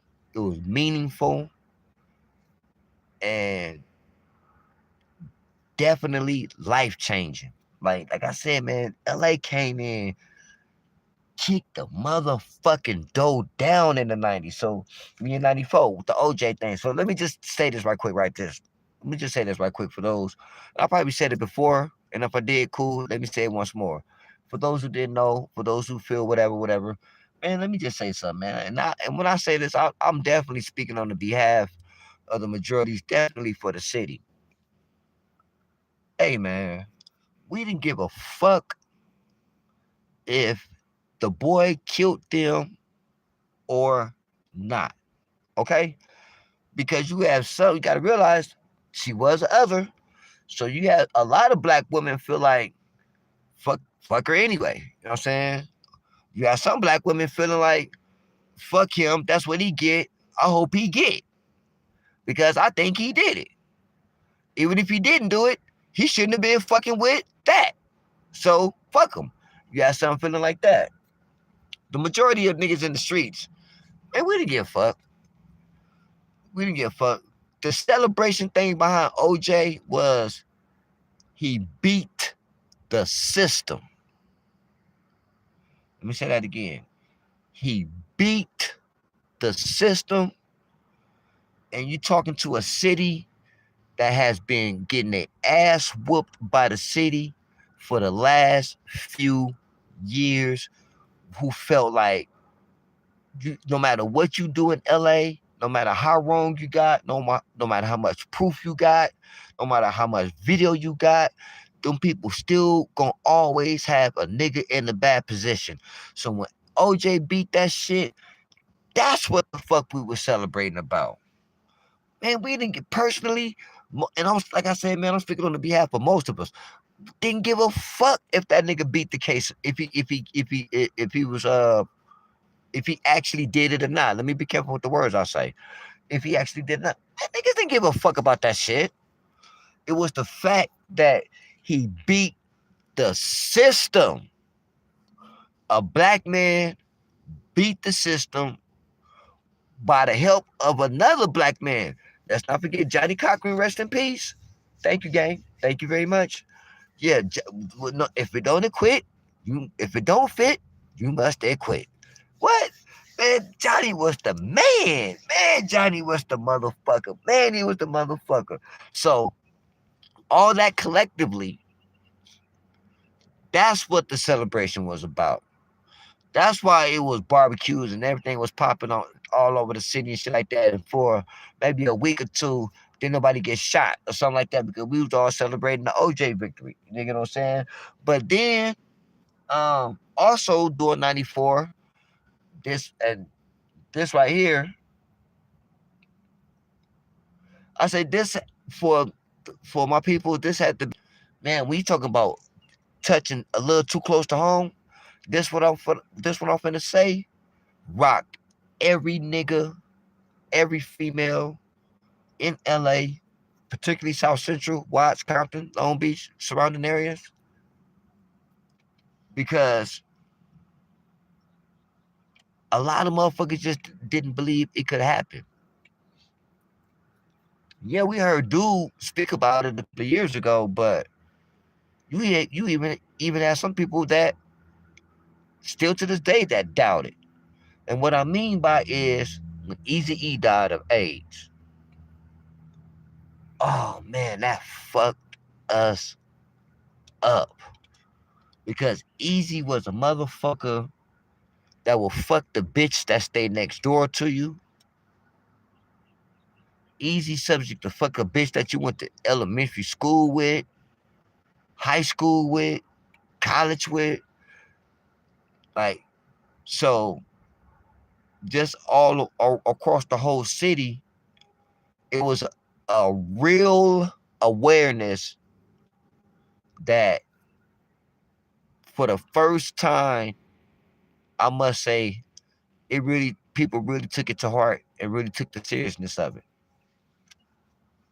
And then he died so fast. See, that was another thing too. That was another thing that really fucked us up because not only that Easy E died and what he died for, what I mean by the dude who said it before, I mean by Magic Johnson. Remember a couple of years back in 91, 92, somewhere for like 91, could have been 90, Magic announced that he had AIDS. But this is 94. So a couple of years later, Magic's still living. Not only that Magic's still living, Magic is still healthy. Not only Magic's still living and Magic's still healthy, goddamn, Magic got fat. So you had a lot of people that really kind of like speculating and really doubted, like, damn, do he really got it? I don't know. Maybe he don't. Well, maybe he do, but there's all kind of other shit. But when Easy died, it was like, whoa, whoa, whoa. Hold on. Man, didn't Easy fuck that bitch that's still around the corner? I think so. Of course, nobody never came out and said, no, they have it behind fucking with Easy. And I think even if somebody did have it behind fucking with Easy, which I highly doubt, let me say that, I highly doubt, but anything is possible. And there's a reason why I'm saying this. I'm going to say this, I'm going to tell you, even if a female did have it, sometimes you got to just think like, damn, would she even come out and say that she had it? And now I'm saying that to say is none of his baby mamas had it. None of the kids had it. No broad ever came out and said that she had it. So the question has to be asked. Did he die because of that? Okay, and even if he did die because of that, did he die because of that the typical way, which is sexual? Well, we know he wasn't no needle user, so that's thrown out the window. We know he wasn't no homosexual, so that's thrown out the window.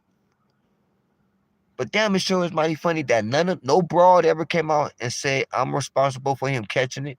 No broad ever came out and said I caught it behind him. And when I caught it behind him, I didn't know he had it. Like that's never been ever. None of the kids, none of the baby mamas, nobody ever. Same thing with Magic and Cookie in that whole scenario. But like I say, just speculations. But so that was 94, man. You know what I'm saying? Like, damn, like even just look, man. I ain't even man, Pac ain't got out of jail yet. Vegas ain't happened yet. Big like so what I'm saying is that man, just understand that during the 90s, LA was off the motherfucking chain. And like I tell people, I be telling some of my little homies and shit. I be telling people, I say what's crazy about is that we knew we was having fun back in the 90s. Like, well, you know what? Those of us who was on our shit, we was. I can't say for everybody, man, but those of us who was outside and was old enough, you know what I'm saying? Not too old, but not too young at that right tender age. Like, you know what I'm saying? Old enough to know some things better, but still young enough not to give a fuck. Man, perfect prime time age, man. Outside, acting a fool. And all this shit is going on that's affecting the whole city, man. Like, think about that shit back to back to back. Like I say, man, 91, Latasha got killed. Rodney King get beat. 92, the truce. The riots. You know what I'm saying? 93, which was basically a lot of the 1993 was really a restart and a regroup from 92. That's pretty much what it really was 93 was about. 94 came, we had the earthquake. Man, that shook shit up, man. So, you know what I'm saying? Those who ever been in a bad earthquake before, who was around, man, you already know the whole city was damaged. We didn't have bad earthquakes in LA before, but man, nothing like that Northridge, man. That Northridge was, man, that motherfucker was off the chain. So then Easy died. Like I say, when Easy died, man, that was the first time. Let me think. Yeah, I think that was the first time, man. Me personally, I started really hearing about shit like a conspiracy theory. You know what I'm saying? Because like, you know, the a lot of the rumors And a lot of the shit that was going around about Easy when he died, was it true? Then you had the boy jump on TV talking about he hit him with the needle. Just a lot of shit that was going on. You know what I'm saying? So yeah, that was a crazy ass year, man. 94. And then we ain't through. Nah. Sit down, sit back down, sit back down. No. We not through. We just at 94. Hold on, we got a little time. You know what I'm saying? Hold on. In case y'all forgot, you know what I'm saying? This live is brought to you by this game. Whatever water you desire.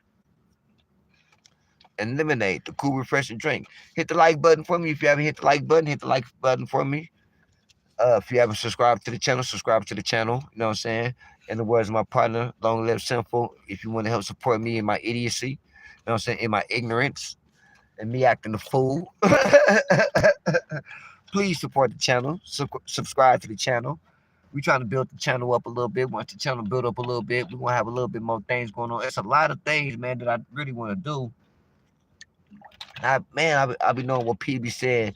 There's a lot of shit he want to do. He want to make the channel bigger. Wait till it get to a certain number before you do certain things. And man, I be feeling them, man. But I also be thinking like, damn, man. Like, damn, that's a lot of shit. Like, especially with a lot of freeze unlocking a lot of the older videos. I be having a chance to see them and shit, man. I be thinking like, damn, P, so many of them videos that he was saying, you know, he want to do certain things for the channel and didn't make it to do it, man. Like, man, that really be fucking me up. I be thinking like, damn, man, like, if P was still here, man, like by now, he would have did this, he would have did that. You know what I'm saying? And you know, like I said, man, I know one of my hobbies is I'm gonna pay the P is definitely, right, if I say it or not. So let me go ahead and say it that every live that I do is in memory. It's in loving memory of my partner, Simple the P. You know what I'm saying? Philip Brandon Gilmore. Like that just, whether if I say it or if I don't say it, I hope all your motherfucking recording devices is on. That's just what it is. You know what I'm saying? So even though, you know, I'm gonna do me, I'm gonna do my thing. I'm gonna do my channel however, you know, whichever way the game directed. You know what I'm saying? And you know, thank you for everybody who come out, everybody who come from my partner channel, everybody who I picked up on the channel. You know what I'm saying? You know, I be tripping off the numbers. No, they be, you know, the channel is getting there. You know what I'm saying? Slowly but surely. You know what I'm saying? You know, I'm not gonna do nothing way out. That's been the disrespect this game. That's been the disrespect to ism. That's been and more important, that's gonna make me as a man look bad and jump out there 1,000 feet with no parachute and say something and do some wild ass shit just to get some attention, just to get the likes of just come on man, y'all know me better than that. And those who's on the channel who know me, who really know me, who know P, who really know me, y'all already know I ain't gonna do that.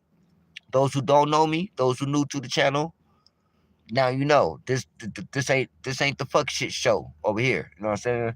You know everything that I do, I'm gonna lace it with this game. I'm gonna speak up on general topics. Sometimes, you know, if you go through the channel, you're gonna see I have certain messages where I have direct messages, and once again, in the words of my partner, some of them are mini messages within the message. You know what I'm saying? No, I do got a couple of little stories that I got coming up that I'm gonna bring up. That's, you know what I'm saying, like this right here. This is just off the kind of like off the head, me just really jotting shit down. I didn't even mean to take y'all back to the 90s like that. So, you know, if you wasn't attending for that, my bad. I apologize. I'm sorry. You know what I'm saying? But, you know, that's just what's going on right now. You know what I'm saying? And I don't really have too much to say about the Keepy D and the puppy situation that I haven't said on the other video. Really, that's really haven't been said too much. You know what I'm saying? I say what I had to say until more and further information come out, until the ball really get to rolling on the trial, then I don't really got much to say about it. You dig what I'm saying? Right now, that's the hottest topic in our entertainment. You know what I'm saying? If anything else is going on in entertainment, shit, I don't know about it. I forgot about it. I know the Jeezy and his wife thing has happened, but I don't give a fuck about that shit. I don't even really know nothing else. DMV, shout out to the DMV. Shout out to the DMV, man. Yeah, them niggas is wild over there. Yeah, for real though. But so like I said, man, I just wanted to just take y'all through the 90s and shit like that. Of course, you know the 95. Y'all know about the Source Awards and everything that popped up with that. Pac came home. turned the streets up. Uh, Shit got crazy after that. You know what I'm saying? And like I said before, man, those of y'all who be reporting on this Tupac and Keefy D situation, you know what I'm saying? First of all, please make sure y'all get a lot of y'all information right before y'all just get to talking, because some of the shit y'all be saying is wrong, is misleading, and is misguiding, and it leads people to the wrong understanding. Like, it blows the fuck out of our mind when we hearing shit like after Tupac got killed, this person died, that person died, this person died. Like, I'm not gonna just throw it out there like that, but it just blows the fuck out of our mind, because we like, that ain't why he died. That ain't why that happened.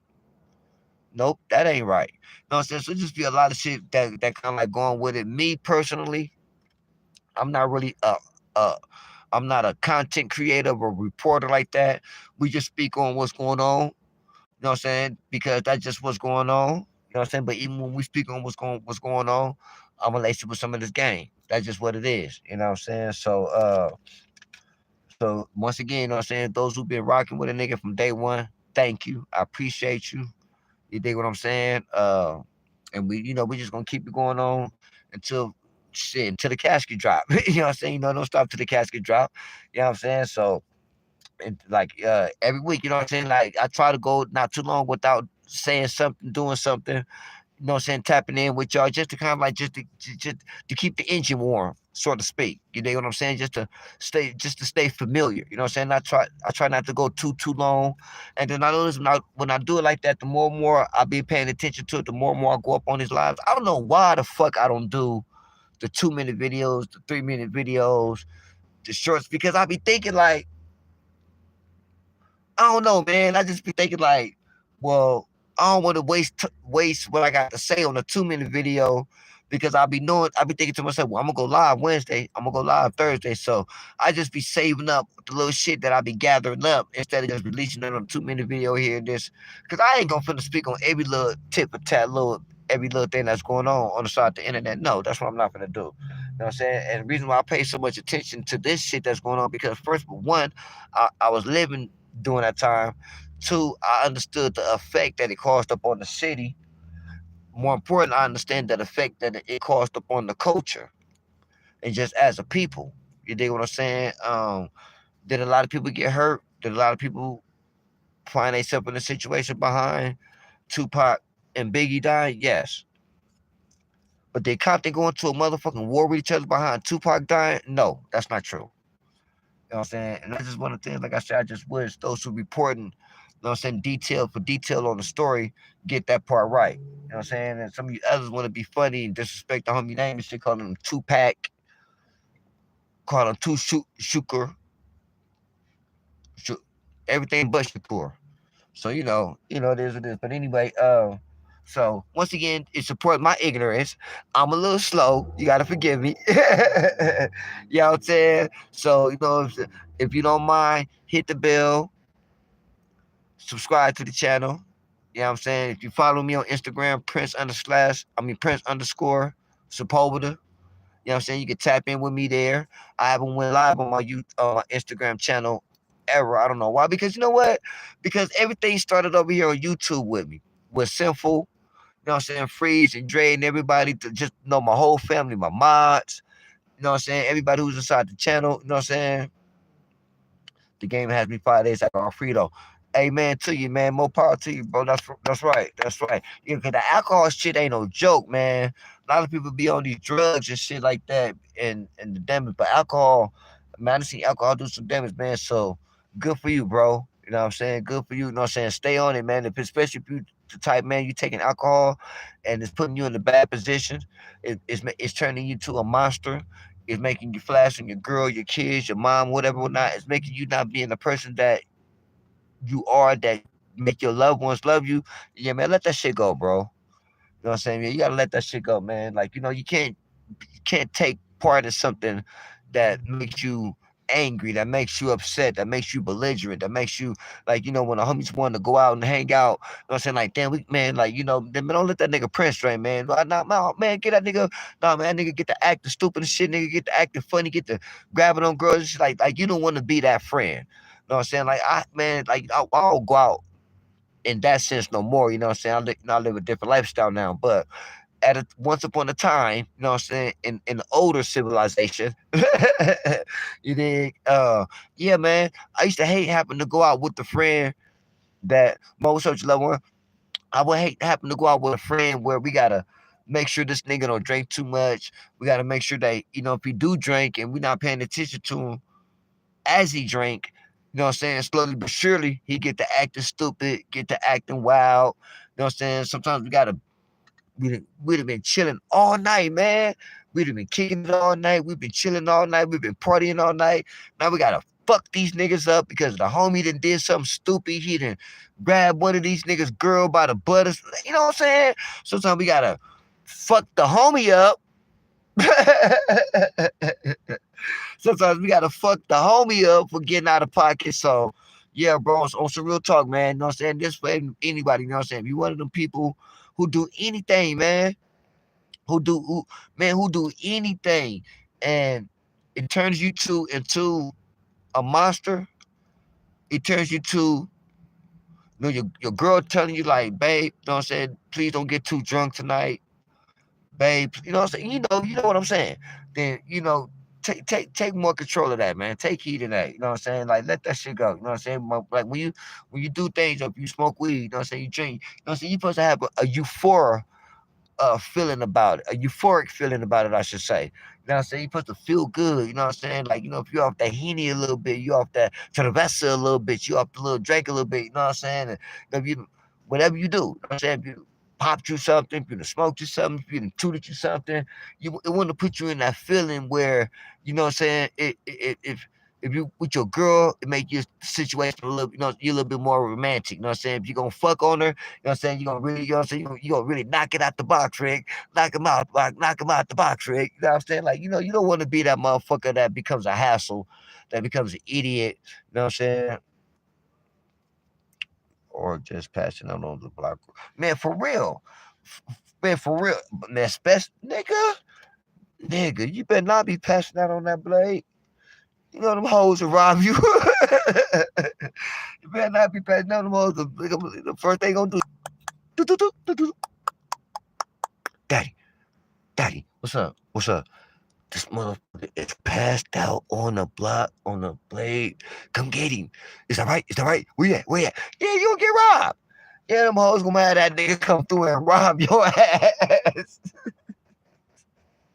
You think what I'm saying? They gonna come through and rob your ass. So yeah, man, don't be passing out on no motherfucking blade, man. Now the block, I don't know. The homies may look out for you on the block. You know what I'm saying? They may put you in the car, put you in the house, put you in the backyard, you know what I'm saying? Get you out the way in case, the enemy come through, you know what I'm saying? But passing on the blade? Oh, nah, nigga. Yo, fuck around, get robbed. But yeah, man. So, let me get on this, though, so. But, like I say, 95, you know what I'm saying? The 96, no, Pac passed, Biggie passed.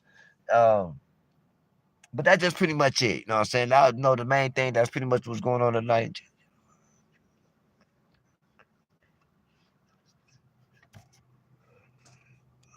I don't know, but let me do this for you though, right quick. I'm gonna do that for you real quick. Go ahead, sit you down real quick. Out of there, out of there. Go ahead, sit you down. You know what I'm saying? Relax, little homie. Relax, relax, relax, relax, relax, relax.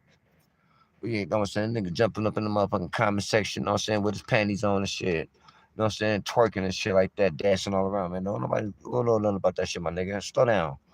Slow down, little homie. Moving too fast. You know what I'm saying? But yeah, man. That's just pretty much like how the thing was going on in the 90s. Like I say, man, it was so much shit popping off out here, and we knew it. We had a ball, and a lot of shit that had happened then. It just remind me of the time of the shit that's going on now. You know what I'm saying? But let me say this about the boy though, right? Let me say this about the boy. Let me see if I can that little make sure I can see that. There's a little freeway down there. Let me say this about the boy though, right? The boy got him a good ass lawyer. You know what I'm saying? His lawyer name is Edie Falls, right? From I think Edie up out of Nigeria originally. Could be one of the islands, but I think he up out of Nigeria. Somewhere up over there. But anyway, hell of a motherfucking defense attorney. So this is gonna be This is going to be interesting. It's going to be very interesting about what's going to be the turnout with this case. Personally, do I think Puffy is going to get put into the case?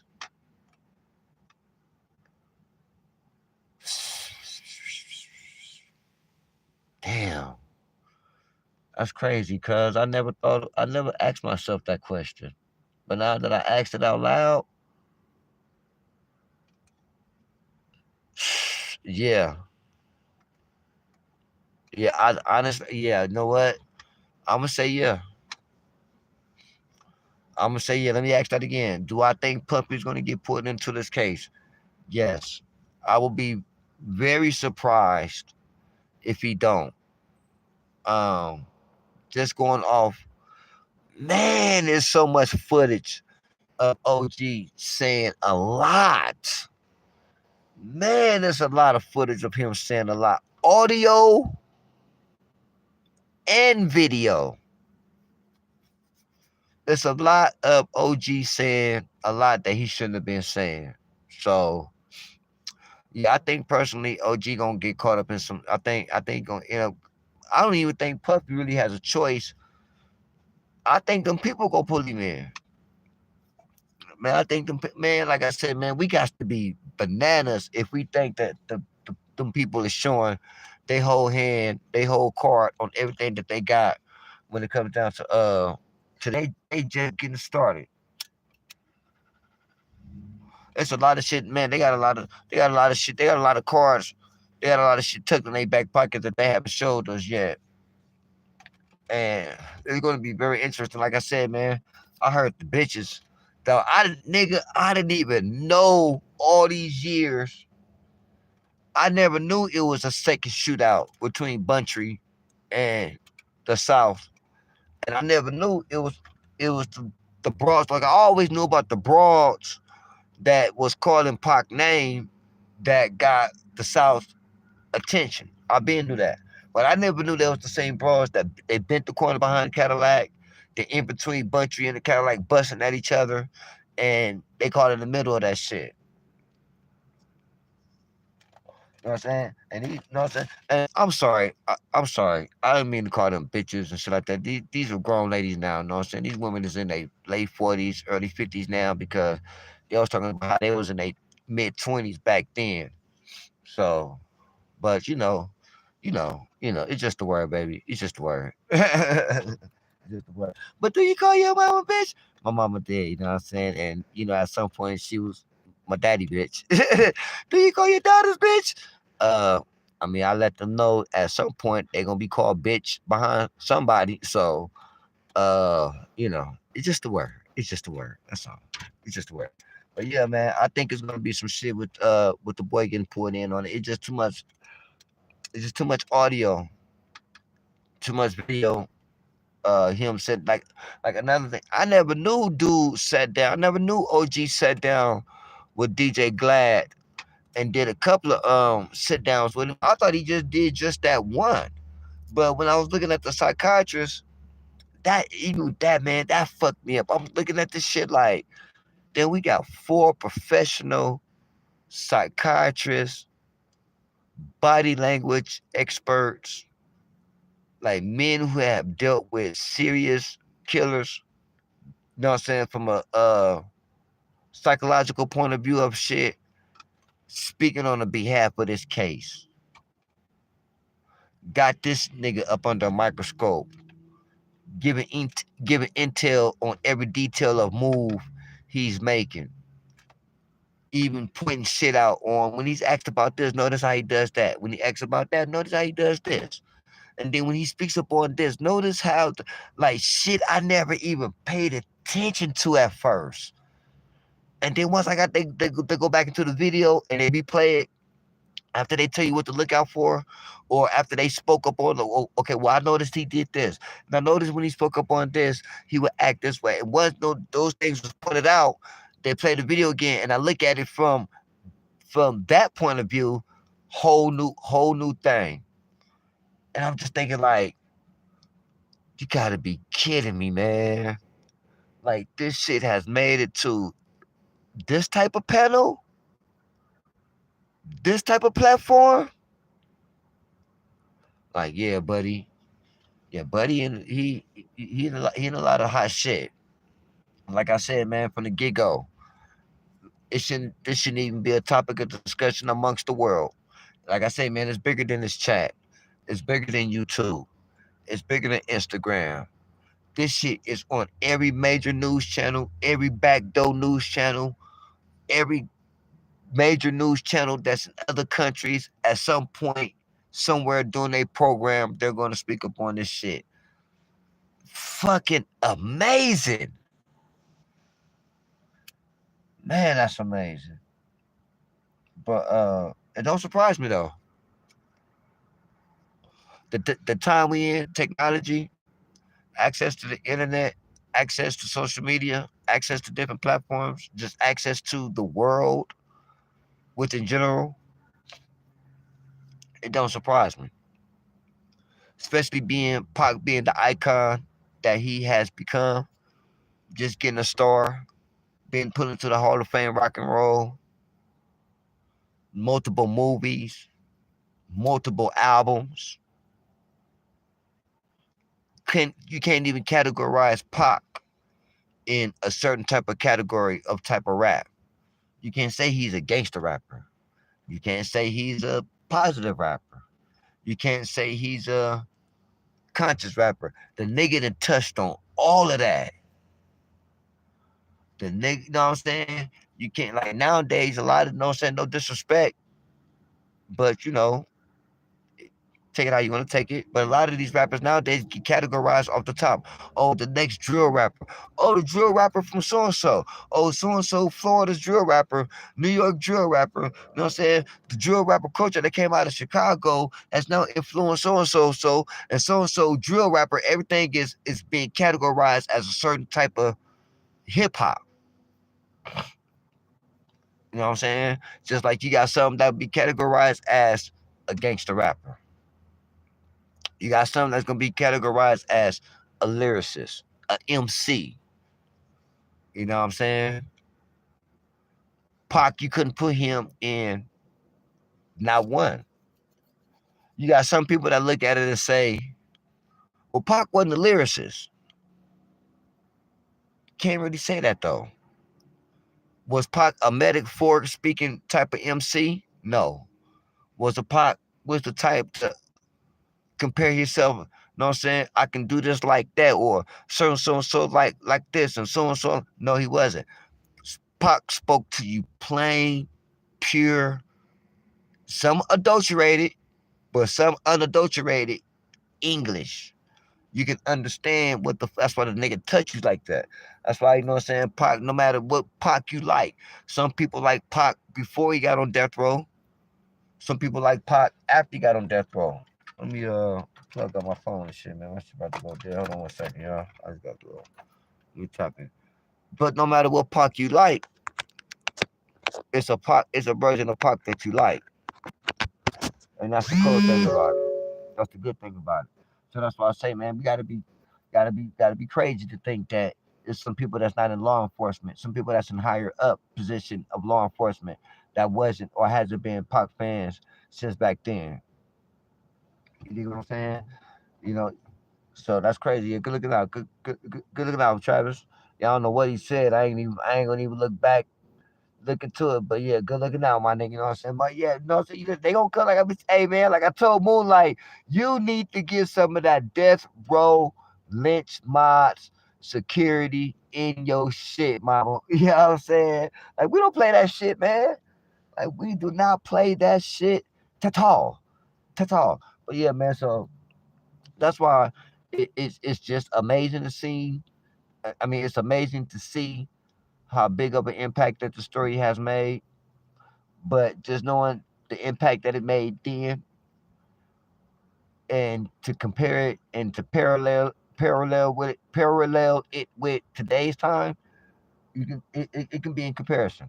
Okay, I can see the impact it making because if we had the technology back then when it first happened, then it would have been the same impact because we didn't have the technology back then, and this motherfucking story was everywhere. Like I said, man, just listening to the story and really just dealing with the shit day in, day to day, not day in and night out, because but just definitely day to day. It just takes us back to that time. I done heard a lot of the shit over and over again. They shit, man. Look, hey man, check this out. Don't be surprised if the police nigga, uh the security guard, what's the cop the right junior nigga. I wouldn't be surprised if he get pulled in up on this shit, man. There's a lot of shit that's gonna happen. Like I say, man, I already did uh I can't say unlock characters as far as like as the ladies go, being caught up in the shootout between Buntry and the Calais. But hot damn it, I definitely unlocked the two characters got unlocked when I found out that it was informants on both sides. Yeah, both of them niggas, the South and Death Row. Both of them niggas had informants that was running back to them people and giving them information.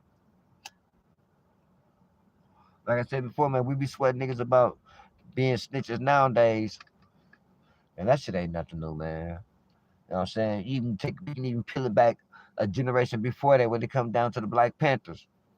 They even got black motherfuckers that I done came across they story now, you know what I'm saying? Some of them passed away, but some of them still living, you know what I'm saying, elder. And they talking about how they was niggas and they infiltrated the Black Panther Party. They infiltrated different organizations and shit like that, you know what I'm saying, for the CIA and some of them other people, shit like that. And here it is, you got these people embracing you and bringing you in and loving you like a brother. And all in all, you know what I'm saying, you playing both sides. So for me to hear that, them two characters getting unlocked, it low-key shocked me, but it didn't shock me. I'm like, God damn, that's crazy. You know what I'm saying?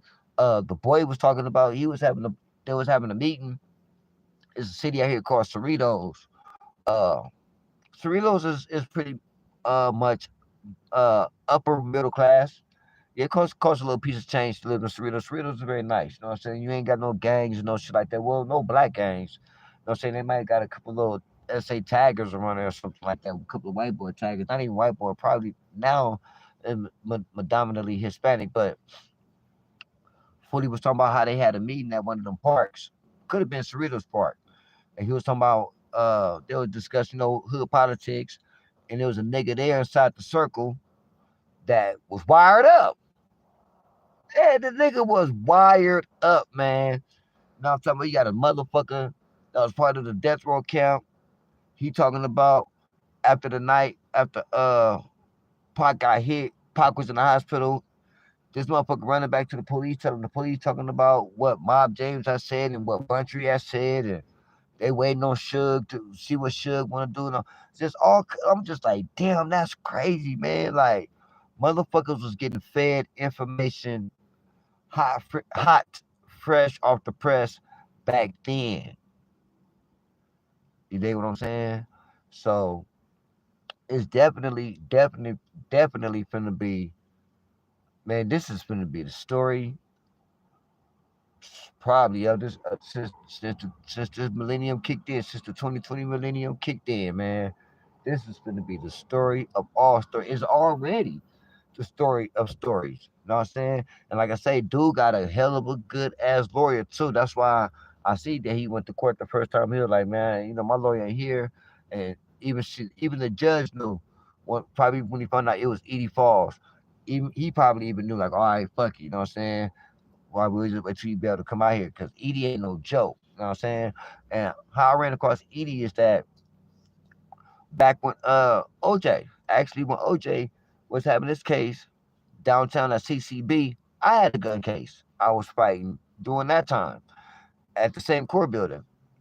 And this is right at the beginning of OJ shit, right? So his courtroom was like maybe either the floor above, I think, yeah, his courtroom was the floor above mine, directly on the spot, right above mine. And um Edie Falls was fighting. He was attorney for somebody that was fighting another. I don't know who had a hot movie. Anyway, he was fighting somebody in another serious case in the courtroom right next door to mine. So my aunt, my aunt Michelle, man, my aunt Shelley, man, that little helper, man, I love her, man. She's a gangster. But anyway, Shell, man, she just got the gift of gab, you know. Like she, and then at the time, Shell was a little hot, little sexy thing back then. Light skinned it, like she mixed with Creole, light skinned and long ass hair. You know what I'm saying?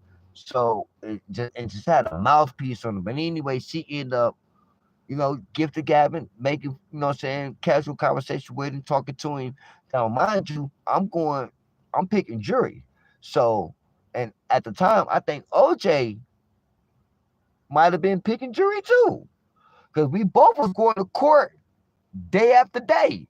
It might have been a day or two we didn't go, but day after day we was both going to court.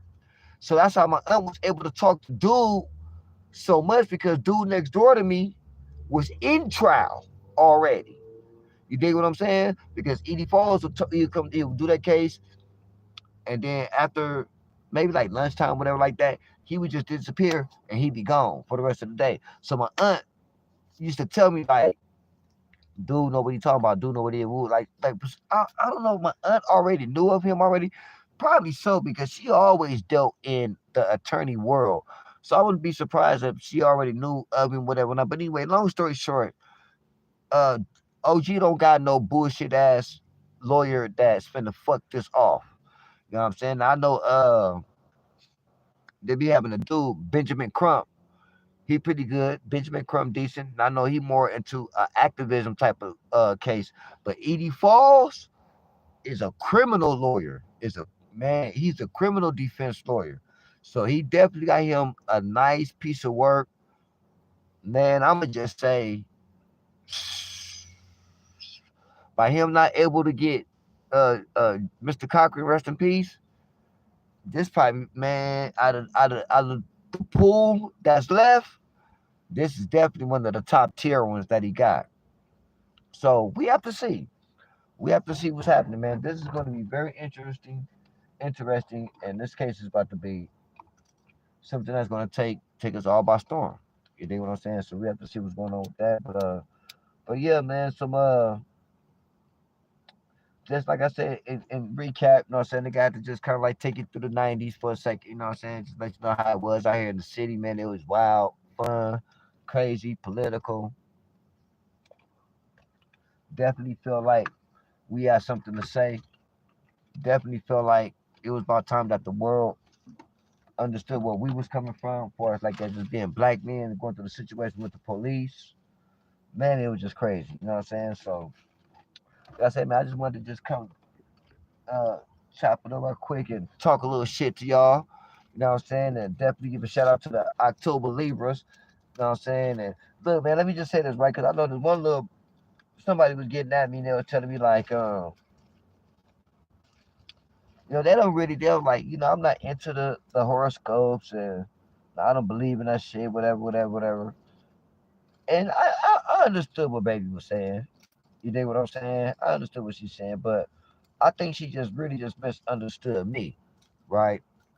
Because I told her, I said, look, baby, check it out. I'm not into it like that either.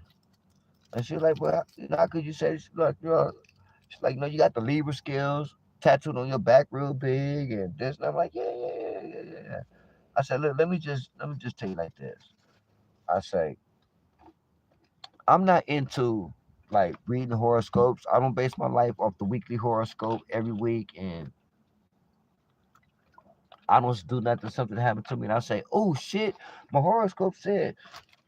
No, no, no, no, no, no. I am a position of light. The game is the satellite, and it guides me right. You know what I'm saying? And that's engineered and powered by the Most High, right? So you're like, okay. I say, but off my personal experience, I say I have come across people that I know in my life that are up under the same zodiac sign that have the same traits or things about their life to me is parallel. I say, so I base mine off of experience. I said, perfect example. I said, let's take February. Aquariuses. I said I have an auntie, the one I was just talking about, my auntie Shell, and my little brother. Both of them was born on Valentine's Day. Both of them are Aquarius. Both of them have no kids. Both of them have a bunch of nieces and nephews. Both of them have an ambition that ever since I've been knowing, since I can remember about both of them. And both of them always have had a foot in something I should, you know what I'm saying? Some, let's just say some illegal shit, but always had a hand in something legit. Always. Always, man. My aunt, my little brother, even in school, man, my little brother always did good in school, went to college, but always was a little nigga that was with the shit. Always a little nigga that shit went to jail. You dig what I'm saying? I say let's take the Leos. I say I have my mom, rest in peace, was born August 2nd. I have a cousin that was born August 17th. Both of them strong minded. Both of them has held high positions in their job. Both of them had a child, one child, a son. I say, and it's just a lot of them about both of them ways that just remind me of each other. I say, when I come across other Libras, I say, even if I don't know that they're a Libra when I first come across them, it's always something about them that, finally, what's up, loved one? There's always something about that person that when I find out that they're a Libra, I'll be like, oh, that's why. If it's a female, oh, baby, that's why I love you. If it's a dude, oh, my nigga, that's why I fucks with you. So it's not that, I follow the moon, stars, and quasars, and I pay attention to this. And if I don't read a horoscope, and the horoscope tell me don't wear blue today, or the horoscope tell me to wear orange that day, or the horoscope tell me wear green this day, none of that voodoo, none of that crazy shit. I don't do that. I just go by experience of people I know. Fucking Geminis that I know. All the fucking Geminis that I know. They do Gemini shit, man. Every time I talk, every time I come across a Gemini, and I can't explain it, man. Like Geminis just do Gemini shit. And Geminis are cool, man. I fuck with Geminis. Sagittarius, all the Sagittariuses that I know, they have a certain thing about them. My ace boo, man. Rest in peace, Big Duke. His birthday next month on the 22nd. Uh, he was considered a Scorpio, somewhat Sagittarius. Like, his wife, Sparkle, that's the whole girl. She always felt like she liked the Scorpio in him. I think it was the Sagittarius in my nigga that made us as close as road dogs as that we was. Because I'm automatically close to Sagittarius is for a reason. And it says it, what I'm saying? Now, even with that, with Libras, it do say that, we're compatible a lot with Geminis, and our main road dogs is Sagittarius. Speaking as a Libra, I can say that's true. You know what I'm saying? Even one of my close P partners, man, in the game, it's like, no, I haven't seen him in a minute and shit, but one of my close pen partners, man, my nigga X-Ray from Non Dudes, but we call him SG. I used to call that nigga S Bueno. That nigga Bueno, he was a Sagittarius. Like, I'm close to Sagittarius, I'm close to Leos, and I'm close to Aquariuses. Um, Pisces. No, man, look, man, my oldest daughter's a Virgo, and she get on my fucking nerves. Why? Because Virgos always do shit that get on my fucking nerves. That's my baby, and I love her, but she it's just for me. It's just for me. It just seems like the Virgos that I know, they have a tendency to feel like the world is supposed to give a fuck about their feelings, like they give a fuck about their own feelings. And no, it don't work like that. That's just me. So anybody who be kind of like hearing the lives, and they, you may hear me shout out the zodiac signs, or even if you hear this one, I'm saying a little bit. It's all Virgos. Look, Muppet, like it's all Virgos. See, it's all of them. All them Virgos, they be on that shit, man. See, it's not. See y'all. Thank you, Muffin. It's not just me. See, it's not just me. Thank you very much. You know what I'm saying? Like I said, man, uh, it's not so. It's just certain zodiac signs that I just come across that I just fuck with. You know what I'm saying? But yeah, them Virgos is something else though, man. And they just not, I don't hate them or nothing like that. Now the one that I have problems with, I know I'm gonna piss a couple of loved ones off, man. I got a couple of loved ones. What about Gemini? I just said Gemini's. See, I'm a Libra, right? So Gemini's, it depends on that Gemini. I can fuck like even with Gemini women. Some of them, man, I love them. Like no, like no, I'm saying one of my little ex students, Cheetah. She a Gemini. That's my heart. So, but then there's some Geminis, y'all Geminis, that because you must be a Gemini.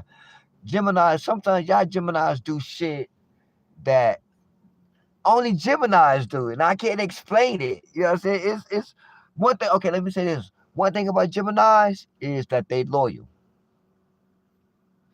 If a Gemini fuck with you, a Gemini will fuck with you through thick and thin, through your bullshit. Hey man, the Gemini may even know that the person that they fucking with is on some fuck shit, some bullshit, some I shouldn't be fucking with you shit, but for the simple fact that I love you, I fuck with you, we cool like that, they'll ride it through to you until they feel like, you turn on them. But I think that's pretty much anybody though. But one thing I can say about Gemini, if Gemini is that friend, Gemini one of the friends where you're not gonna call them and ask them like, "Hey man, can you come get me? I just got out of jail. I'm in jail, man. They about to book me." Gemini gonna be one of the motherfuckers in the holding cell with you saying like, "Damn, cuz we fucked up." But we fucked them niggas up though, didn't we?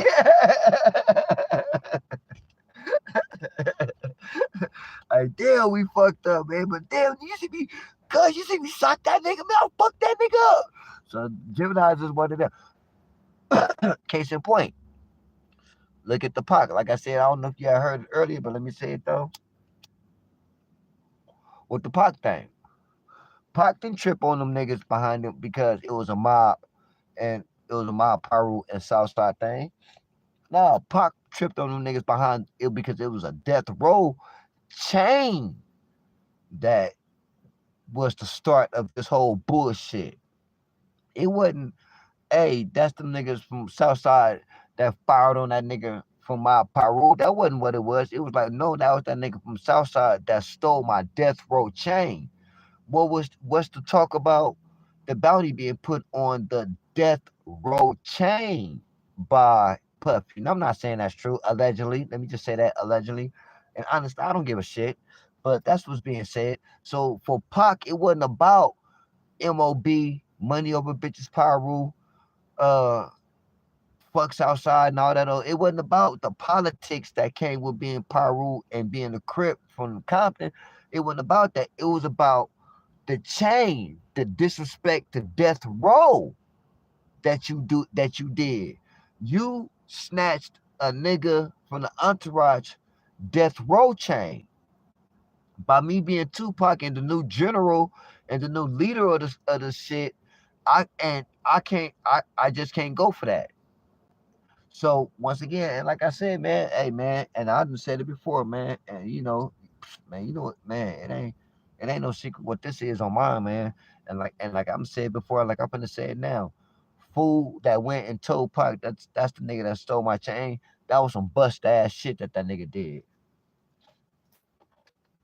And I still and I'm gonna stand firm on that, man. That was some bust that shit. If that nigga was the nigga that you know that stole your chain at the Lakewood Mall, you was supposed to go fire on that nigga. You wasn't supposed to go run and tell the motherfucking rap star and then Suge and then come on, Suge. You went out such Suge went out such like a just like a sucker. Like, nigga, you wouldn't even supposed to let Pac even do that. But nevertheless, it is what it is. It happened what it is. And I just feel like some people. And I just said that to say, thank you, gang. Let me say this. I just said that to say because sometimes it'll get mixed and the wires will get crossed, and it'll get perceived as Pac went out behind some gang banging shit, even though it was some gang bangers involved, even though it was some gangster shit and it was hood politics. But Pac didn't go trip on Orlando because he from Southside. Pac didn't go trip on Orlando because Pac considered himself a nigga from Ma Paru. No, Pac wasn't tripped on a nigga because you is the nigga that disrespected the death row chain.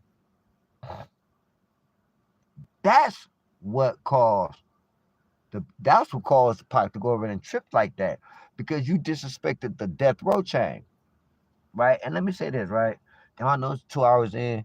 Fucking my nigga, we rocking, nigga. You know what I'm saying? And we like, damn, fuck, we in. We rocking. We ain't got shit to do. I ain't got shit to do. Let me just get this out anyway. You know what I'm saying? Y'all ain't doing shit. I ain't doing shit. Go ahead, sit back down. Sit back down. Um, it sure is kind of mighty funny that, and I don't know. I don't want to say it seems like that I'm putting too much thought into it, but it's just a thought. It's just a thought. No harm, no foul. But it just sure is mighty funny how Puffy end up linking with the Southside Comptons, which happens to be Ma Paru's direct Crip enemies. Like out of all the Crips in Compton, and I know the boy knew him through Zip, whatever, whatnot. But my thing is, um, was that even an accident? Because I know Zip and OG, you know what I'm saying, was having a business going back and forth from the east to the west and west to the east, you know what I'm saying? And they was involved with their business together. But that just seemed mighty strange for you to get yourself involved with the hood that's the direct enemy of the hood that Tupac and Suge associate themselves with. And I say associate because neither one of them niggas was like official members. So we just say associated themselves with. Like that just seemed kind of strange, but you know, I just be thinking about that, like, damn, like out of all the mother, like nigga, like, and then you pick them, like they not even like you didn't pick like you didn't fuck with the Nutties, the Santanas, the Front Hoods, the Carvers. You know what I'm saying? Somebody that's you know, just anybody else. It's just kind of strange to me. It's just a little strange. So I said, what's had to come in and hit the like button. You know what I'm saying? Subscribe if you ain't subscribed to the channel. Come on, slide up in. You know what I'm saying? Grab your seat. We just talking shit, nothing much. But yeah, it's just mighty strange that that nigga end up being, I mean, fucking with a hood that happens to be my Paru direct enemies. So that just alone by itself just seemed a little bit strange to me. You know what I'm saying? But nevertheless, though, it is what it is. It happened the way it happened, and shit is going down. Yeah, shit's gonna be all bad though. It's gonna be. I'm telling y'all, man, it's gonna be real. It's gonna be some shit though. So, uh, see what else there to say, man. What else did I want to tap on y'all about? That's pretty much it, man.